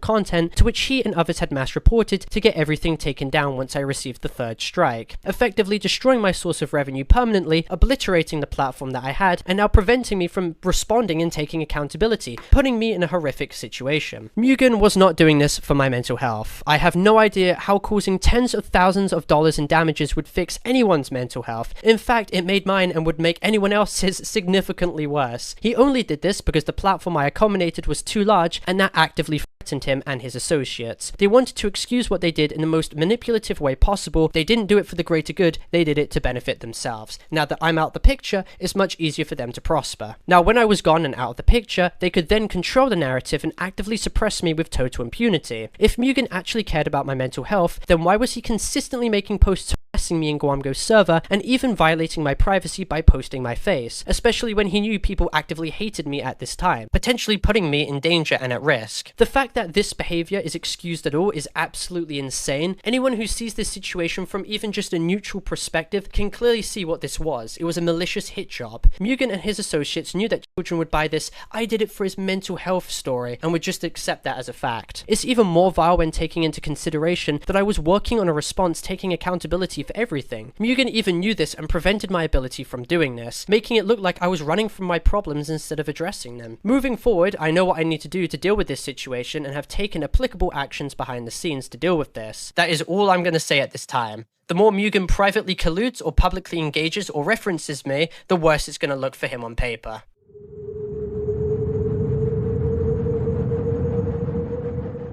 Now, to Gwamgo and his associates, who I know have been extremely embarrassed and personally affected by this because they were closely associated with me, I'm extremely sorry for lashing out impulsively again. I was a bad friend who didn't see the consequences of putting this all out. This is a continuing repeat pattern in my behavior, and despite claiming I would change, I always end up reverting back to being extremely self-destructive, and that's why people understandably dislike me, and I don't fault them for that. I didn't want Gwamgo to make a video on the Wolfgang situation himself. I wanted to cover it myself on his channel, but for it to be extremely censored and toned down for viewer safety. Only if the situation of course got larger with Wolfgang having made a video first. I shouldn't however have put Gwamgo in a position where he felt as if his channel should be a platform for me to have used to defend myself from the mistakes that I made on my own volition. It was my own problem and I should have sorted it out myself, and I'm sorry for dragging people into that. I am. And I also want to go another step further in this all. In the past and relatively recently, I've made extremely controversial, abrasive, and politically charged comments that are absolutely not acceptable and I do not stand by now. I want to apologize not only to any Muslims who watch my channel, but also to my viewers in general. I have not been a good advocate for safety or a positive role model like I should have been. The shit I have said, whether it was to elicit a funny reaction or not, is not acceptable. And although I can sit by and say that I will change, I want to prove via action that I can and that I will. My political stance has changed drastically when engaging in new circles, speaking to new people, and of course educating myself. For a while, I engaged with extremely abrasive right-wing propaganda, as clearly seen when I made Trump edits in 2024, but now I look back at my stance and the actions that reflected that stance last year in disgust, as I also look back at my behavior recently with the same disdain. I am ideologically not the same person as I was. I know that might be hard for some of you to trust, but I'm only asking for you to see my actions moving forward to prove that I have actually changed. I've come to terms with the fact that I should not comment on controversial topics to do with religion, as clearly I am not educated on the matter, and because I do not have the mental capacity to show maturity when it comes to such subjects, and for that and my past actions I apologize. I'm a Roblox YouTuber at the end of the day, not some knowledgeable source when it comes to religious history. I don't want to deflect, I don't want to deny, I don't want to hide, I just want to be direct and apologize to people I've affected, and to Arham and Blaster for how I mistreated you as friends who were once close to my circles. Even if you don't believe me, I am extremely sorry for how my comments may have affected and angered you, and I do want to change moving forward by never speaking about topics to do with this ever again. Now, I do have a fundamental problem for why Arham called this out now, despite him making the exact same jokes in private with me and numerous other people. When I made my past stance clear in February, 10 months ago,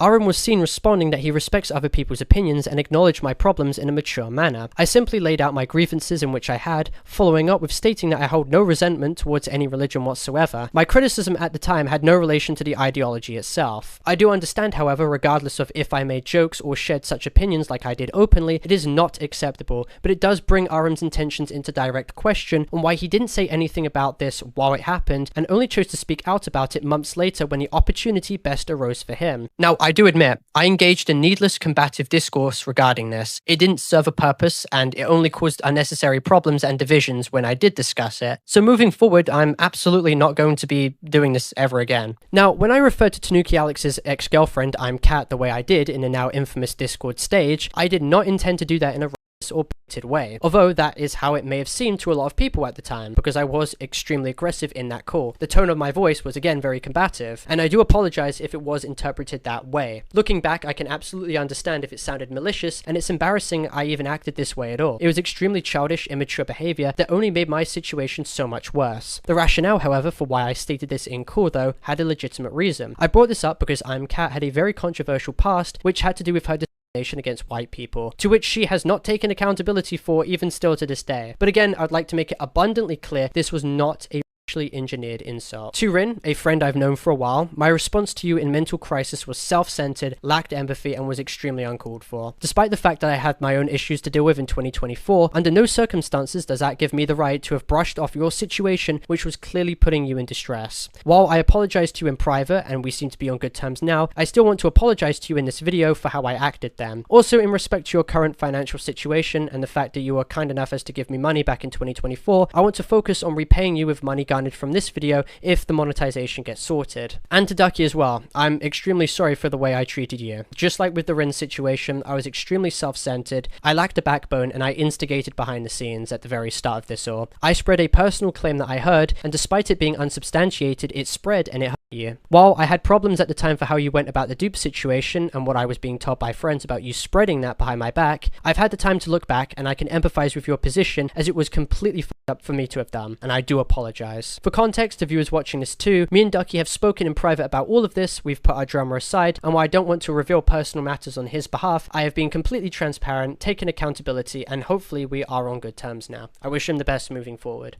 Now, regarding you, the viewers, I don't fault you for your stance now. Feeling upset and feeling angry, I would too. You absolutely do deserve an apology, and I didn't want to cower away from hiding that or run away from my problems like other people have done. Me currently being in a position now where I can step back out of an echo chamber and I'm finally being justifiably called out for the damage caused in the past by my irrational and erratic actions, I now have the ability to look back at all that's happened, and I do want to apologize. Firstly to TazD, I believed unsubstantiated claims being told to me, and I pushed them without getting your side of the story. And I was very cynical that you two were catfished, which is ironic given the position that I was in myself, and I apologize for you for that. As for TanookiAlex as well, our stories have been rather complicated over the past few years to say the least. We've had some pretty messy falling outs before, but for what it's worth, Tanuki, I resonate with a lot of things that you've said from. I do not think that you're a fundamentally bad person at all, and I do acknowledge that you have done a lot with the platform that you have. I see that you clearly have personal things going on, and you two are not doing mentally well at all. And I just want to reserve this segment of the video to apologize to you for my thoughts, but also to add a little bit more clarity to the viewers. Now, while I'd like to maintain the position that I did not harass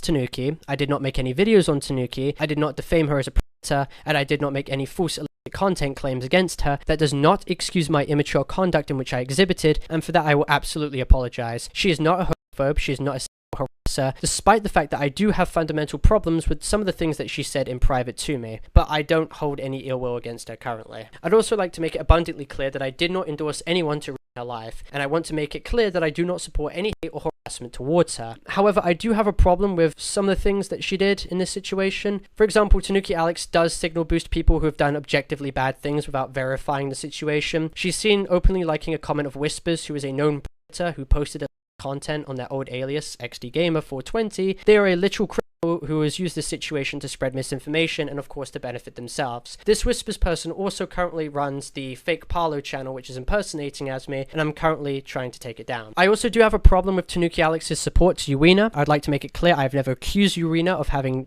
content. However, a fan of hers who impersonated as me back in 2022 did post illicit content in her server, and it took hours for the moderation team to remove it. This was not a fan or friend of mine, and Uina has been extremely contradictory with her own side of the story regarding this. Also, her history of making suggestive content or making suggestive UGC items pushed towards children, or her negligence in posting Roblox images publicly is also absolutely criticizable, but I'd like to make it clear again. I have absolutely no problem with TanookiAlex herself, I only have criticisms with the way that she occasionally acts. She's not a bad person, and she's certainly not malicious. We are both flawed in our own rights, and I do absolutely have sympathy towards her. I myself shouldn't have been so headstrong, I shouldn't have been too ignorant to accept fault, I shouldn't have made excuses or minimized my behavior, and I shouldn't have been focused on bringing up disjointed situations in the past to deflect the topic of conversation. I do not support any harassment towards Tanuki. I do not support or stand for any semblance of misinformation spread against her either. I can see by her tweets that clearly she's not in a good mental space, and currently we're on good terms and we have each other added on Discord, and I wish the best for her moving forward as well. Furthermore, the statement I said about RDC members in RDC 2025 this year being complicit in degeneracy was completely uncalled for and extremely sensationalized. It came from a place of anger and emotion at the time, but I retract what I said. While there have been problematic incidents that have transpired during RDC, it was irresponsible for me to present the problem as larger than it actually was. Now, regarding my editors, first Kormanx, I did feel hurt when you attempted to release a document smearing me as a scammer and a deceiver regarding the tight financial position you knew that I was in. Also, when it came to you putting extremely harsh charges on me for editing videos past 15 minutes in length, as well as refusing to upload videos on my channel unless I paid you an extra $100, that was not okay. I was in a very bad position, and I did not have the ability to fully access my main channel at that time, and that put a lot more stress on me. I wanted to remain in contact with you despite all this drama, however, because we knew each other for years. I saw you as a close friend, and I wanted to be on good terms with you, but I did not appreciate what you tried to do on stream. It feels as though you put Parlo in a situation here. He's been in a difficult spot with money, especially given the fact that he's like moving and starting university. And now you want to start extending him for these $100 management fees and these $50 a minute fees for if a video that he wants to upload goes above 15 minutes in a video. And now, it's not because the script is leaked, it's because Parlo is now a lolcow, and everyone is coming out against this guy, that you feel like you want to hop on the bandwagon.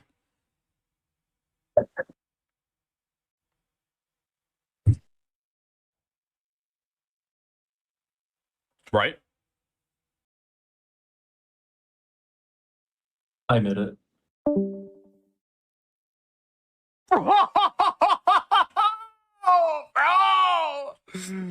What the JK? Now, unlike others in this situation, I do respect your transparency later on, when you stated that you used the contract as a weapon to punish me and that you did want to spite me. That takes a lot of maturity to be as open as that and to admit that, and I do respect your honesty. I myself also apologize for being extremely latent with payments and not being transparent at all. I should have been, but it did not come from an area of malintent, and I was not intending to scam you. As of the making of this video, we spoke mutually in private and mutually apologized and moved on with our lives, and I appreciate that it ended that way, and again, to Kormanx, I wish the best for you moving forward. As for Frevv, me and you have known each other for many years, and I know that you're extremely busy with university, but I respect you for sticking with me through everything and through all the drama that has happened. And as for viewers, me and him have agreed to a mutually beneficial deal, and hopefully moving forward he'll be able to start earning a profit for himself again. Now, while criticism is perfectly valid, and I understand it completely, I hope a situation like this does not cause people to forgive and re-platform controversial users who have objectively done disgusting and irredeemable things. I've seen people defending the UP and even attempting to signal boost known with the false pretense that these people were innocent or right all along when they never were. No one foresaw this, no one predicted this, not even I did. Genuinely, no one could have predicted this level of stupidity and lack of oversight. It wasn't bound to happen, but because of how irresponsible I am, it certainly wasn't a shock that it did. And certainly no one owes the haters any apology. They were never right in the first place. Many of these people were wrong and had made false accusations. Just because I'm undoubtedly wrong in this specific situation does not now prove them right and vindicate them in the process. The plan now, moving forward, is to rectify my mistakes and past actions and take however long I need to work on myself, learn from the mistakes that I've made throughout all of this as well as in the past, and get to understand the responsibility of being a YouTuber like myself. I want to prove via action that I am changing rather than just saying it and reverting back to my old ways. I want to prove via action that I am changing as a person. I was initially planning to leave for a couple months after my response came out on my main platform. However, after Mugen deliberately sabotaged my platform and my ability to get income, the situation's completely changed. He's completely flipped the table. I felt it necessary to prove my side of the story in this video and not hide from my problems as other people have done before me, and hopefully it reaches all concerned people in the process, because all I want is for people to understand the fundamental context behind what happened. Unfortunately, in this situation, all nuance has been stripped, my trauma has been mocked, and I've been effectively dehumanized, and that's not fair. Everyone deserves an opportunity to make their side clear, and I've made mistakes in how I went about it, but I hope that this video provides a more holistic view on all that's transpired. Most importantly though, I want people to see firsthand that I am taking steps to better myself. Again, don't take my word for it, just exhibit my actions moving forward. I could have just avoided addressing this in general, I could have just deflected, but I genuinely wanted to acknowledge what I've done was absolutely wrong in certain parts of this situation. Seeing people take advantage of all of this though completely rubbed me the wrong way, and hopefully they can be held to account too for what they themselves did moving forward. And for final clarifications, this video is not made to ask for forgiveness. Whether you decide to forgive me or wait to see if I've actually changed, or even if you don't forgive me at all, that's all fine. It's completely your own choice. The only thing I wanted for all of this was that for people just to understand the full context and understand my side of the situation. Also, I apologize if I stuttered in this video and for the cuts and especially the glasses, but this was a pretty stressful video for me to create, but I felt it necessary to go forward with this. I've linked numerous resources that you, the viewer, can access in the description if you find yourself in a position of being taken advantage of online, and all I ask is that people take the Wolfgang situation seriously. I think jokes serve to minimize the severity of what happened, but I thank you genuinely for getting this far, and I'll see you guys if I do plan on ever coming back. Thank you for watching.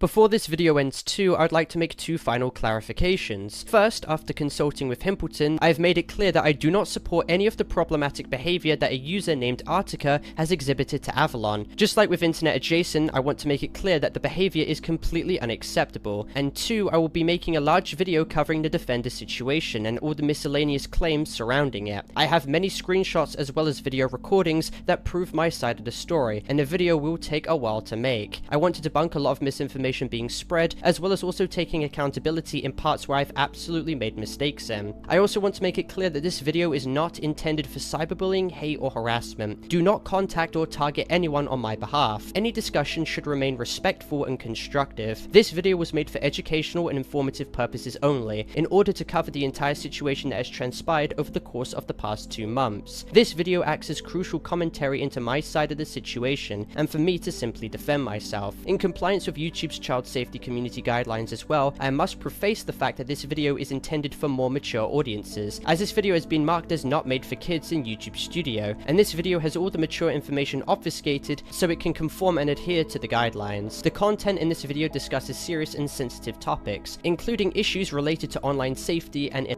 behavior, which are presented for educational and awareness purposes in a documentary and commentary style video. Viewer discretion is of course advised.